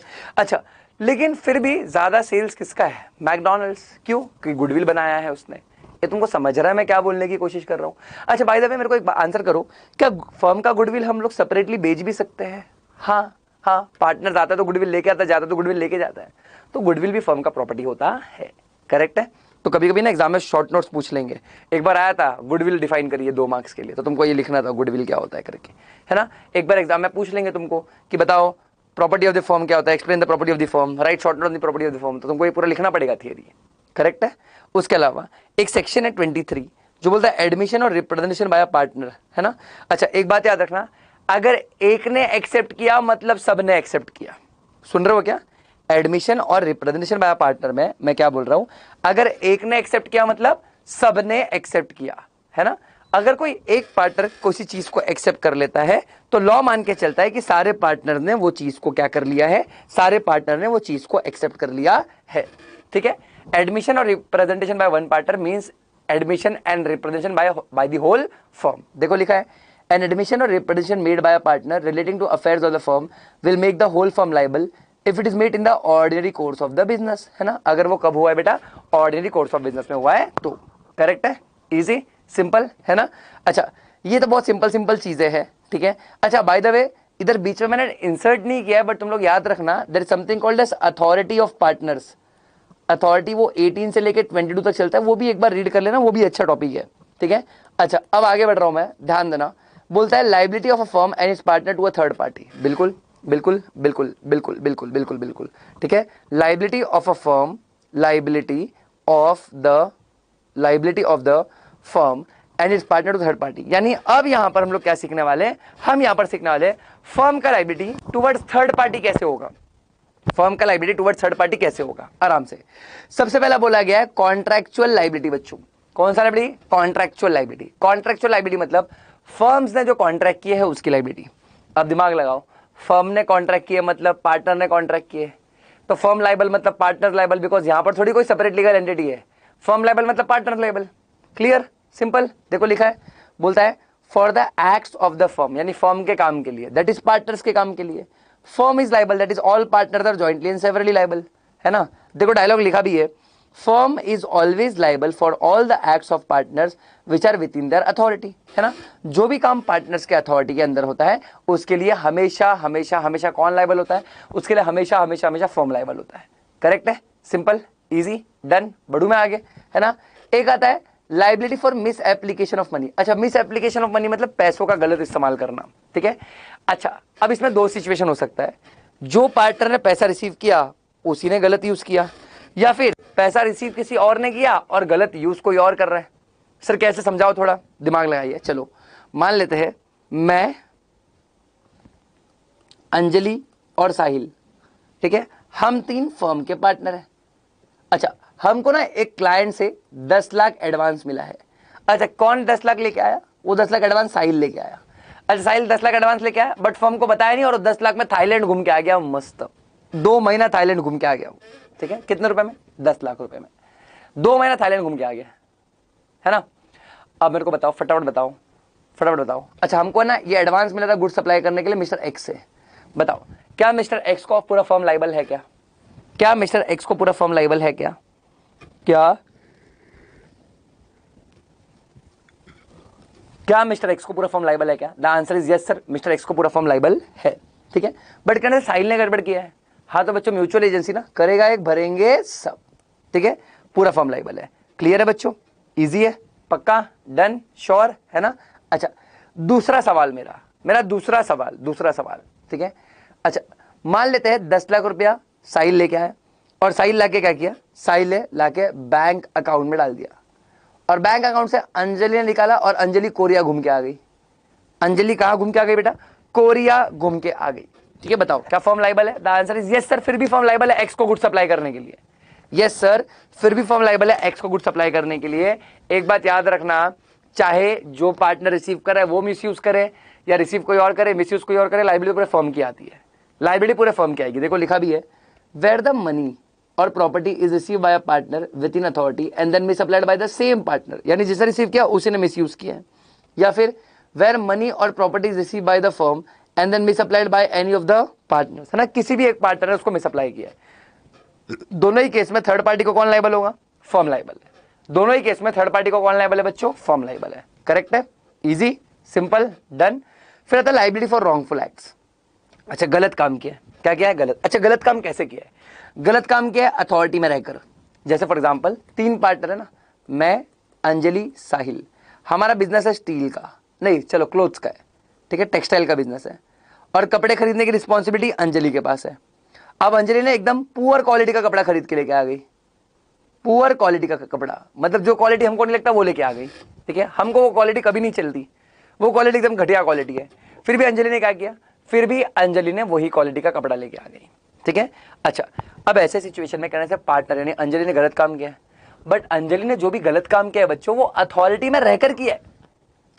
सुन रहे हो क्या? अंजलि ने जो भी गलत काम किया है, अंजलि ने वो गलत काम अपने अथॉरिटी के अंदर रहकर किया है। तुमको समझा मैं क्या बोलने की कोशिश कर रहा हूं? ए यस और नो, ठीक है। तो इसके लिए कौन लाइबल होगा? इसके लिए कौन लाइबल होगा? फटाफट आंसर करिए, इसके लिए कौन लाइबल होगा?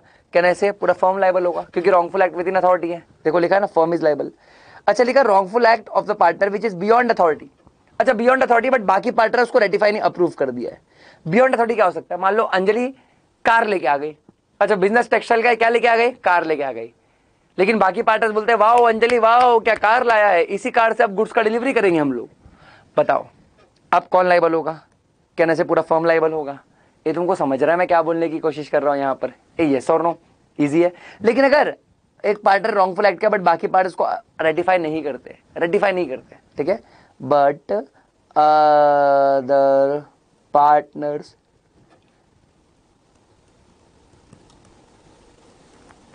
डू नॉट रेटिफाई, ठीक है, बाकी पार्टनर्स को रेटिफाई नहीं किया, ठीक है। अच्छा, जैसे अंजलि कार खरीद के लेके आ गई, बाकी पार्टनर्स बोलते हैं क्या बेवकूफ औरत है, कार क्यों खरीद के लेके आ गई, कार तो चाहिए नहीं, हमें टेक्सटाइल का बिजनेस है। तो उस केस में पार्टनर पर्सनली लाइबल होगा, ठीक है। पार्टनर क्या होगा? पार्टनर पर्सनली लाइबल होने वाला है, खुद के जेब से पैसा भरेगा। ये तुमको समझा मैं क्या बोल रहा हूँ? क्लियर है क्या? यस और नो? फिर से अगर कॉन्ट्रैक्चुअल लाइबिलिटी है, मतलब फर्म के कॉन्ट्रैक्ट्स की लाइबिलिटी, तो फर्म के partners jointly and severally liable होते हैं। अच्छा, रॉन्गफुल एक्ट अगर विद इन अथॉरिटी है तो फर्म लाइबल होगा। Wrongful act beyond authority but ratify हो गया तो भी फर्म लाइबल होगा। Wrongful act beyond authority but ratify नहीं हुआ तो पार्टनर पर्सनली लाइबल है। अच्छा, मिस एप्लीकेशन ऑफ मनी कोई भी करे, फर्म ही लाइबल होता है। बाद में जो मिस अप्लाई किया उसकी बैंड बजाएंगे वो बात की बात है, बट प्राइमा फेसी कौन लाइबल है? फर्म लाइबल, ठीक है। देखो लिखा है, उसी चीज को एक्सप्लेन किया इधर पे 25, 26 और 27 में, ठीक है। आगे बढ़ रहा हूं मैं, ध्यान देना। अब एक बहुत ही इंपॉर्टेंट सेक्शन, जैसे 25 to 27 इंपॉर्टेंट था, वैसे 29 भी बहुत इंपॉर्टेंट है। अच्छा, 25, 26, 27 ये कौन से सेक्शन थे बताया कि नहीं मुझे पता नहीं, मैंने ओह नहीं लिखा मैंने। सेक्शन 25, सेक्शन 26, सेक्शन 27, ठीक है। 25 बात करते हैं कॉन्ट्रैक्चुअल लाइबिलिटी का, 26 बात करता है रॉन्गफुल एक्ट्स का, और 27 बात करता है मिस एप्लीकेशन ऑफ मनी का, करेक्ट। अच्छा, अब एक आता है टॉपिक जिसको हम लोग बुलाते हैं ट्रांसफर ऑफ पार्टनर्स इंटरेस्ट। सही सुना तुमने, क्या बुलाते हैं? फिर से बोलिए, ट्रांसफर ऑफ पार्टनर्स इंटरेस्ट, ठीक है। क्या पार्टनर्स अपना इंटरेस्ट आपस में ट्रांसफर कर सकते हैं किसी और को? The answer is yes sir, बिल्कुल, ठीक है। कैसे, मैं यहां पर बताता हूं, ध्यान देना, ठीक है। देखो, partners interest in the firm, ठीक है, interest in the partnership firm is transferable, ठीक है, ट्रांसफर हो सकता है। पार्टनर्स का इंटरेस्ट पार्टनरशिप फर्म में ट्रांसफरेबल है, वो ट्रांसफर हो सकता है, पहली बात, ठीक है। The partner who transfer this interest is called as transferor partner, बिल्कुल ट्रांसफरर पार्टनर बुलाया जाएगा, और जिसको इंटरेस्ट ट्रांसफर किया गया वो ट्रांसफरी पार्टनर। सही बात है।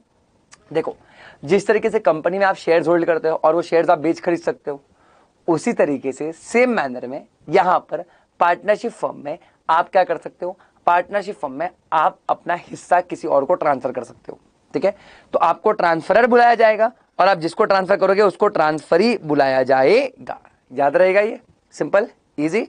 अच्छा, फिर लॉ क्या बोलता है? देखो, बोलता है since partnership relation is based on good faith, है ना। किस पर बेस्ड है बेटा? गुड फेथ, यानी ट्रस्ट पर है, तो it is fiduciary in nature. तो transferee partner will not be entitled to same right as that of transferor partner, है ना। इसका मतलब क्या है? इसका मतलब यह है कि ट्रांसफरी पार्टनर को कभी भी वो अधिकार नहीं मिलते जो अधिकार ट्रांसफरर पार्टनर को मिलते, है ना। कभी नहीं मतलब कभी नहीं। तुम समझ रहे हो? मैं फिर बोल रहा हूं, ट्रांसफरी पार्टनर को कभी भी वो अधिकार नहीं मिलते जो ट्रांसफरर पार्टनर को मिलता है। Correct, easy, simple. बताऊं मैं कैसे? एग्जांपल दूं? देखो, सुनना। देखो दिमाग लगाओ। मान लो फर्म में मैं, अंजलि, साहिल है, हमारा फर्म का नाम है आस फर्म, ठीक है, फर्म का नाम क्या है, आज फर्म। ठीक है, अब हुआ क्या, हुआ ये कि मान लो साहिल का उम्र बहुत हो चुका है, ठीक है, बहुत ओल्ड एज वाला हो चुका है। अब साहिल क्या बोलता है, साहिल बोलता है देखो जो भी प्रॉफिट्स वगैरह है वो मैं कलेक्ट करने नहीं आऊंगा, अब से मेरा बच्चा आएगा, बच्चे का नाम है मान लो मिस्टर एक्स, तो एक्स आएगा, वो प्रॉफिट कलेक्ट करेगा, है ना, वो प्रॉफिट कलेक्ट करेगा, प्रॉफिट भी आप उसको ही दे देना। ठीक है, तो अब हमारे पॉइंट ऑफ व्यू से एस ने अपना इंटरेस्ट किसको ट्रांसफर कर दिया, साहिल ने अपना इंटरेस्ट किसको ट्रांसफर कर दिया है, एक्स को, तो साहिल बन जाएगा ट्रांसफरर और एक्स बन जाएगा ट्रांसफरी। ठीक है, और देखो एक बात और याद रखना, ठीक है, एक बात और याद रखना, ये साहिल अपना इंटरेस्ट जब भी ट्रांसफर करेगा बाकी दूसरे पार्टनर को, तो वो एग्जिस्टिंग पार्टनर्स का कंसेंट ले लेगा। कंसेंट, यस सही सुना, कंसेंट ले लेगा। सर एग्जिस्टिंग पार्टनर का कंसेंट मतलब किसका कंसेंट लेंगे, तो मेरा और अंजलि का कंसेंट लेगा और ट्रांसफर कर देगा। अच्छा, कंसेंट ये लेगा कि वो बता देगा कि मैं अपना हिस्सा एक्स को दूंगा। ठीक है, हिस्सा एक्स। अच्छा, इसका ये मतलब नहीं कि एक्स पार्टनर बन चुका है, पार्टनर अभी भी एस यानी साहिल ही है, पार्टनर साहिल ही है, बट अभी सब हिस्सा किसके पास जाएगा, एक्स के पास जाएगा। समझ रहे हो मैं क्या बोल रहा हूं, है ना। अच्छा, मान लो अभी साहिल बोलता है एक काम करो मेरी जगह मेरे बच्चे को पार्टनर बना दो, ये नहीं हो सकता, ये नहीं हो सकता। ये तभी पॉसिबल है जब मैं और अंजलि हाँ बोल दे, इसके लिए मैं और अंजलि हाँ बोल दे तो एक्स को पार्टनर एडमिट कर सकते हैं with the consent of all the partners, otherwise नहीं कर सकते। तुमको समझ रहा है मैं क्या बोलने की कोशिश कर रहा हूं बच्चों, यस और नो, इजी है, पक्की बात है, बढ़ू मैं आगे। ठीक है, अच्छा इधर पे अब देखो, यहां पर बोलता है ट्रांसफरी पार्टनर क्या नहीं कर सकता, ट्रांसफरी पार्टनर कैन नॉट लिखा है यानी क्या नहीं कर सकता, can not inspect the books of accounts, बिल्कुल वो पार्टनर नहीं है ना, वो सिर्फ हिस्सा लेना है, वो बुक्स ऑफ अकाउंट चेक नहीं कर सकता, ना ही वो मैनेजमेंट में पार्टिसिपेट कर सकता है, ना ही वो फर्म के बुक्स को चैलेंज कर सकता, मतलब वो ऐसा नहीं बोल सकता कि फर्म कम प्रॉफिट दिखा रहा है, ये वो नाटक कर रहा है ना, फर्म में एसेट्स कम दिख रहे हैं, ये सब के बारे में वो क्वेश्चन नहीं उठा सकता। लेकिन क्या कर सकता है ट्रांसफरी पार्टनर, क्या कर सकता है, he can share the profits of the firm to which the transfer partner is entitle, है ना।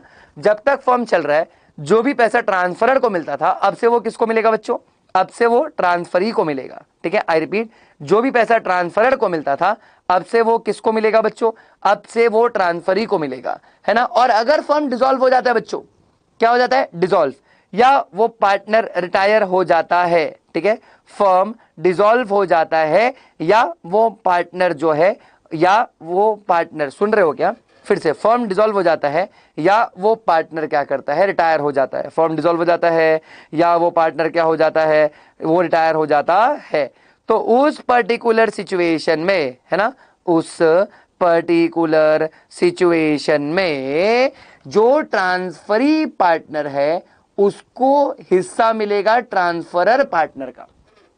यस, सही सुना। सर ये कैसे होता है, सर ये कैसे होता है, ठीक है, आराम से ध्यान देना मैं क्या बोल रहा हूं। ये जो एग्जाम्पल था मेरा, साहिल का और अंजलि का, अगर साहिल अपना हिस्सा एक्स को देके चले जाए, ठीक है, अच्छा अब साहिल का डेथ हो जाता है, इन केस अगर साहिल का क्या हो जाता है, डेथ, तो जो साहिल का हिस्सा था, जो साहिल का सेटलमेंट था वो एक्स को मिलेगा, या फिर साहिल रिटायर हो जाता है तो साहिल का जो हिस्सा है वो किसको मिलेगा, एक्स को, बिकॉज साहिल अपना हिस्सा किसको दे रखा है, एक्स को दे रखा है। करेक्ट है, किसको दे रखा है, एक्स को दे रखा है। एक हदो, समझ रहे हो क्या मैं क्या बोल रहा हूं। अच्छा पहली चीज। अच्छा दूसरी चीज क्या है, दूसरी चीज ये है कि उस चक्कर में ट्रांसफरी पार्टनर को बुक्स ऑफ अकाउंट्स देखने भी मिल जाएगा, कब से, जिस दिन से वो रिटायर हुआ है या जिस दिन से फर्म डिसॉल्व हुआ था। ठीक है, जिस दिन से वो रिटायर हुआ है या जिस दिन से फर्म ही डिसॉल्व हो गया, मतलब ट्रांसफर पार्टनर रिटायर हो चुका है या फर्म डिसॉल्व हो चुका है या वो छोड़ के चला गया, कुछ भी हो चुका है। तुमको समझ रहा है मैं क्या बोल रहा हूं, यस और नो, इजी है, पक्का, डन। तो फिर से देखो, ट्रांसफरी पार्टनर को बुक्स ऑफ अकाउंट चेक करने नहीं मिलता, बुक्स चैलेंज नहीं कर सकता, ना ही वो इंस्पेक्ट कर सकता है, ठीक है, ना ही वो मैच में पार्टिसिपेट कर सकता है, बट वो प्रॉफिट शेयर कर सकता है जब तक फर्म चल रहा है, और डिसॉल्व होने के बाद उसको हिस्सा भी मिल जाएगा और उसके लिए वो बुक्स ऑफ अकाउंट चेक कर सकता है। तो normally books of account check नहीं कर सकता, बट डिसोल्यूशन रिटायरमेंट के बाद बुक्स ऑफ अकाउंट देख सकता है हिस्सा पता करने के लिए। समझ रहा है, देखो वही सब लिखा है इधर पे, देखो लिखा है ना, during the continuance of partnership he is not entitled to interfere in the conduct of business, require accounts, inspect books, वो सिर्फ प्रॉफिट शेयर कर सकता है, दैट्स इट। लेकिन जब डिसोल्यूशन हो जाएगा तो उसको सारा शेयर ऑफ एसेट्स मिल जाएगा जो ट्रांसफरर पार्टनर को मिलने वाला था, ठीक है, और उसके लिए वो बुक्स ऑफ अकाउंट को इंस्पेक्ट भी कर सकता है। करेक्ट है, इजी, सिंपल, डन। तो transfer of partners inter section 29 question बन चुका है मल्टीपल टाइम्स पिछले अटेम्प्ट्स में, तो तुमको अभी भी पता होना चाहिए। करेक्ट है। अच्छा इससे मुझे याद आया, there something called as minors position in partnership firm, ठीक है, सेक्शन 30, अगेन एक इंपॉर्टेंट सेक्शन, ठीक है, अगेन एक इंपॉर्टेंट सेक्शन, सेक्शन नंबर क्या है 30, बोला है minors position in partnership firm, minor का पार्टनरशिप फर्म में क्या पोजीशन होता है, ठीक है, क्या लेवल होता है माइनर का एक पार्टनरशिप फर्म में। तो देखो सबसे पहले तो माइनर के साथ कॉन्ट्रैक्ट नहीं कर सकते, उसके पास कोई कॉन्ट्रैक्चुअल कैपेसिटी नहीं होती, और माइनर के साथ कॉन्ट्रैक्ट करेंगे तो वो कॉन्ट्रैक्ट क्या है बच्चों, वो कॉन्ट्रैक्ट है वॉइड एब इनिशियो, ठीक है, कॉन्ट्रैक्ट क्या है वॉइड एब इनिशियो, करेक्ट है। अच्छा देखो लिखा भी है, though a minor can not be a partner in firm, he can be admitted to the benefits of partnership with the consent of all the partners, है ना, भले से वो फर्म का पार्टनर नहीं बन सकता बट बेनिफिट्स के लिए एडमिट हो सकता है। अच्छा लेकिन माइनर का पोजीशन क्या है, क्या क्या उसका राइट्स होता है और क्या क्या लायबिलिटी होती है। अच्छा पहले राइट्स की बात कर लेते हैं, राइट्स में बहुत इंटरेस्ट होता है हमें। क्या उसको प्रॉफिट्स और प्रॉपर्टी में शेयर मिलेगा, द आंसर इज यस, भले से माइनर है बट प्रॉफिट्स और प्रॉपर्टी शेयर करता है। वो बुक्स ऑफ अकाउंट्स भी चेक कर सकता है, वो चाहे तो बाकी पार्टनर्स को सू भी कर सकता है अपने हिस्से के लिए। जब वो फर्म छोड़ के जा रहा है, अगर बाकी पार्टनर्स उसको उसका हिस्सा नहीं देते तो फर्म को सू भी कर सकता है। और he has the right to choose within 6 months, 6 months कब से काउंट करना है, जब से वो मेजर हुआ तब से, या जब से उसको मालूम पड़ा, whichever is later, whichever is later, I repeat, जब से वो मेजर हुआ तब से या जब से उसको मालूम पड़ा, विच एवर इज लेटर, वहां से 6 मंथ्स काउंट करना है। उसके बाद 6 मंथ्स है। मान लो एक माइनर को एडमिट किया था फॉर्म में, वो मेजर कब हो रहा है, वो मेजर हो रहा है 15 अगस्त, 15 अगस्त, या ऐसा लगता हूं, मेजर हो रहा है 15 फेब 2024, एग्जाम्पल है, मेजर कब हो रहा है 15 फेब 2024। तो जिस दिन से मेजर हुआ उसके पास कितना मंथ्स होता है, 6 मंथ्स। तो 15 अगस्त 2024 ये लास्ट डेट है। उसके पहले उसको चूज करना पड़ेगा कि उसको फर्म में पार्टनर बनना है या नहीं बनना है। अगर हाँ बोला तो पार्टनर बन जाएगा एक नॉर्मल पार्टनर जैसे, ना बोला तो फर्म छोड़ के चला जाएगा, करेक्ट है, इजी। अच्छा अगर 6 मंथ्स तक ना हाँ बोला ना बोला, 6 मंथ्स तक ना हाँ बोला ना बोला, तो हम मान लेंगे that he is deemed as partner, हम मान लेंगे कि उसको फर्म का पार्टनर बनना है ना। अगर 6 मंथ्स तक ना हाँ बोला ना बोला तो हम मान लेंगे कि उसको पार्टनर बनना है। तुमको समझा मैं क्या बोल रहा हूं, क्लियर है ना। अब देखो कहानी में ट्विस्ट है।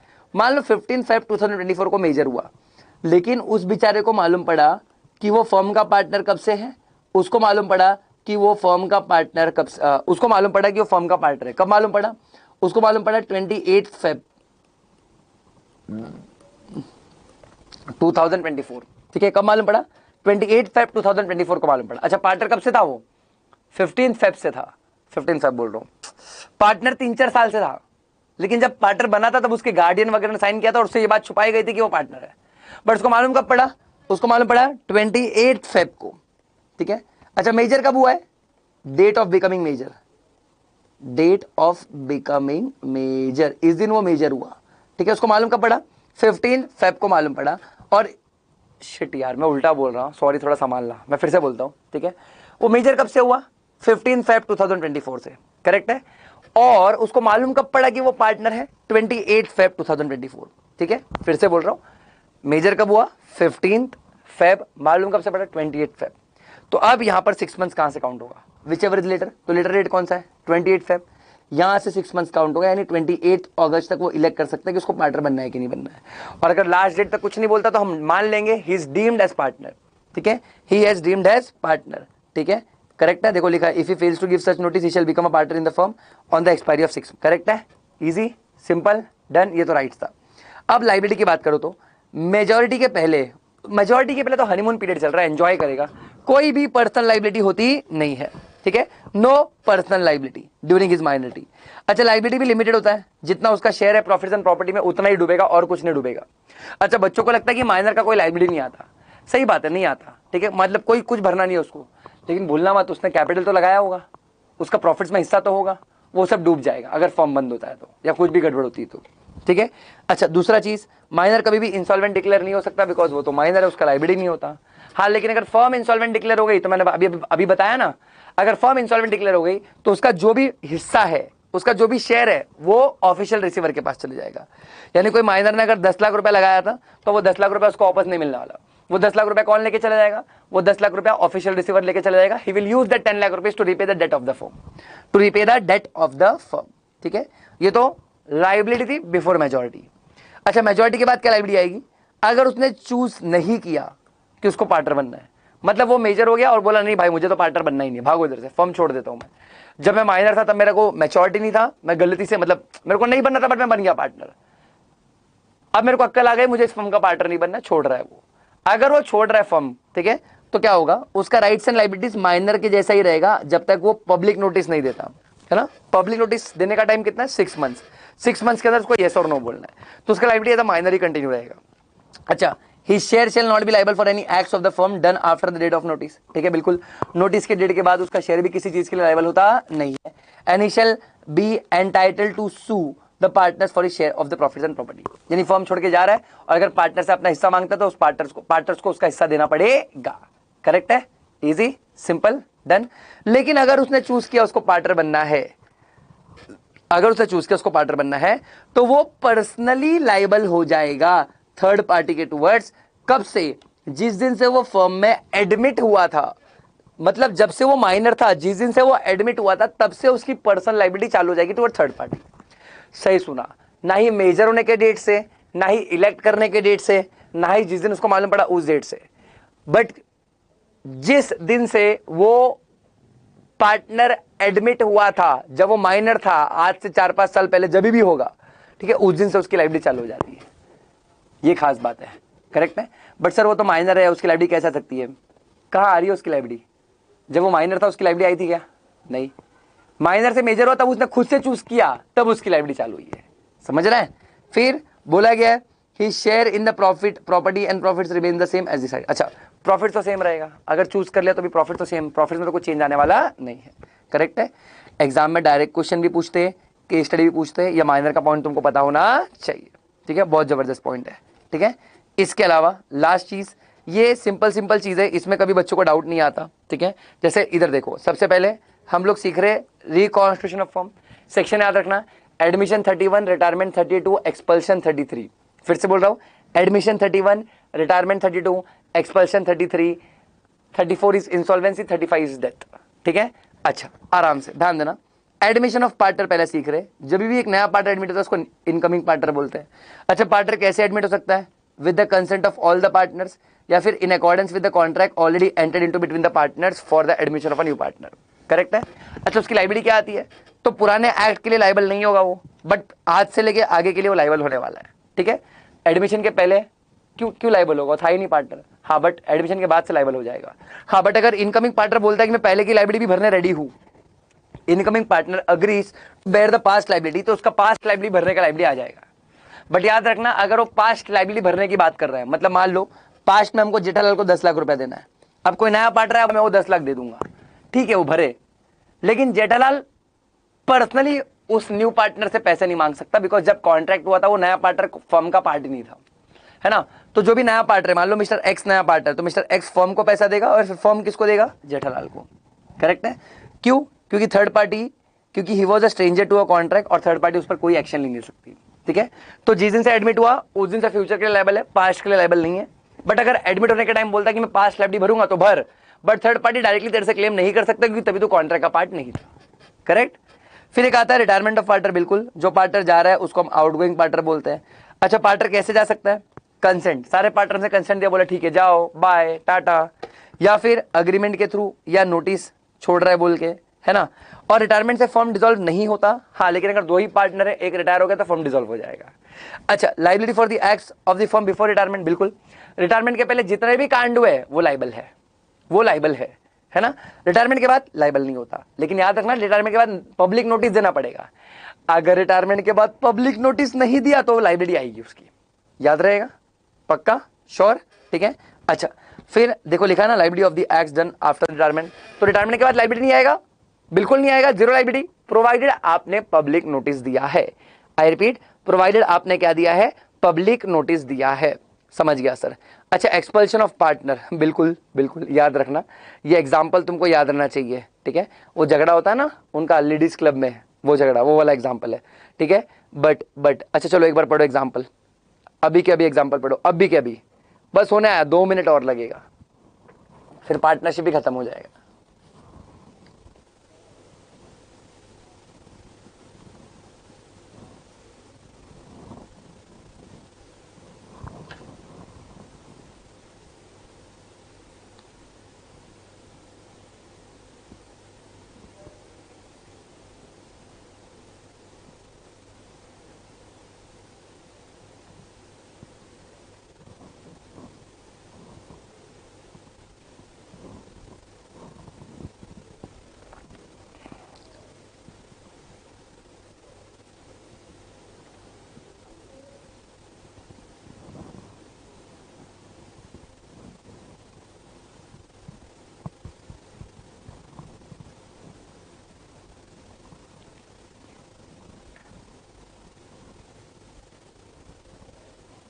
इजी है बच्चों, इजी है, सिंपल। मुझे बताओ, ऐसा आप किसी पार्टनर को निकाल सकते हो क्या फर्म से पर्सनल रीजन की वजह से? The answer is no sir. ऐसे किसी पर्सनल रीजन की वजह से किसी पार्टनर को निकाल नहीं सकते, पहली बात, करेक्ट। अच्छा, तो अब देखो एक्सपल्शन करना है तो क्या होना चाहिए? एक्सपल्शन करना तो देखो पहले बोला है, a partner can not B ordinarily expelled from the firm. यानी देखो, एक पार्टनर दूध में गिरा हुआ मक्खी नहीं कैसा निकाला और ऐसा बाहर फेंक दिया, है ना, ऐसा नहीं होता। अब नहीं निकाल सकते। अगर निकालना है तो कुछ कंडीशन है जो सेटिस्फाई होनी चाहिए। अगर ये कंडीशन सेटिस्फाई नहीं हो रही है तो जो पार्टनर को आपने एक्सपल्शन किया वो इनवैलिड माना जाएगा। ठीक है, क्या कंडीशन है? देखो, power of expulsion should be given to the partners by express contract. यानी साफ साफ लिखा होना चाहिए कि आप पार्टनर को निकाल सकते हो, एक्सप्रेस होना चाहिए। फिर जो एक्सपल्शन का पावर हो मेजॉरिटी ऑफ पार्टनर्स एक्सरसाइज करते हैं, यानी मेजॉरिटी ऑफ पार्टनर्स बोलेंगे तो ही निकाला जाएगा, है ना। गुड, और निकालना गुड फेथ में होना चाहिए, है ना, गुड फेथ। तो एक्सप्रेस कॉन्ट्रैक्ट होना चाहिए, मेजॉरिटी ऑफ पार्टनर्स निकालने के लिए हाँ बोलना चाहिए, और गुड फेथ में होना चाहिए। अच्छा, गुड फेथ के लिए कितनी चीजें लगती है? 3। पहला, एक्सपल्शन किसके इंटरेस्ट में होना चाहिए? पार्टनरशिप के। फिर जो पार्टनर टू बी एक्सपेल्ड उसको नोटिस देना है, अरे बताना है ना उसको निकालने वाले, बिना बताए नहीं काटने का। ठीक है, an opportunity of being heard, यानी बोलने का भी मौका देना है। ठीक है, तो अगर किसी भी फर्म को पार्टनर से निकालना है, फर्म से निकालना है, किसी भी पार्टनर को फर्म से निकालना है, तो सबसे पहला express contract, majority of partners का अप्रूवल और गुड फेथ में होना चाहिए। अच्छा, गुड फेथ मतलब उसको निकालना फर्म के इंटरेस्ट में है, उसको नोटिस भी दिया है और उसको अपॉर्चुनिटी ऑफ बीइंग हर्ड भी दिया है। करेक्ट है, इजी, पक्का, डन। और अगर आपने ऊपर के कंडीशंस ये सब कंडीशन फॉलो नहीं किए तो पार्टनर को जो निकाला है वो नल एंड वॉइड माना जाएगा, और पार्टनर बोल सकता है मुझे रीइंस्टेट करो। रीइंस्टेट मतलब फर्म में वापस से अपॉइंट करो। करेक्ट है बच्चों, इजी है, पक्का, श्योर। और जिस दिन से निकाला गया उस दिन से वो फ्यूचर के लिए लायबल नहीं है, हाँ, बट पास्ट में जो ट्रांजैक्शन है उसके लिए लायबल है। करेक्ट। फिर राइट्स ऑफ आउटगोइंग पार्टनर, बिल्कुल, एक आउटगोइंग पार्टनर क्या कंपीटिंग बिजनेस कर सकता है?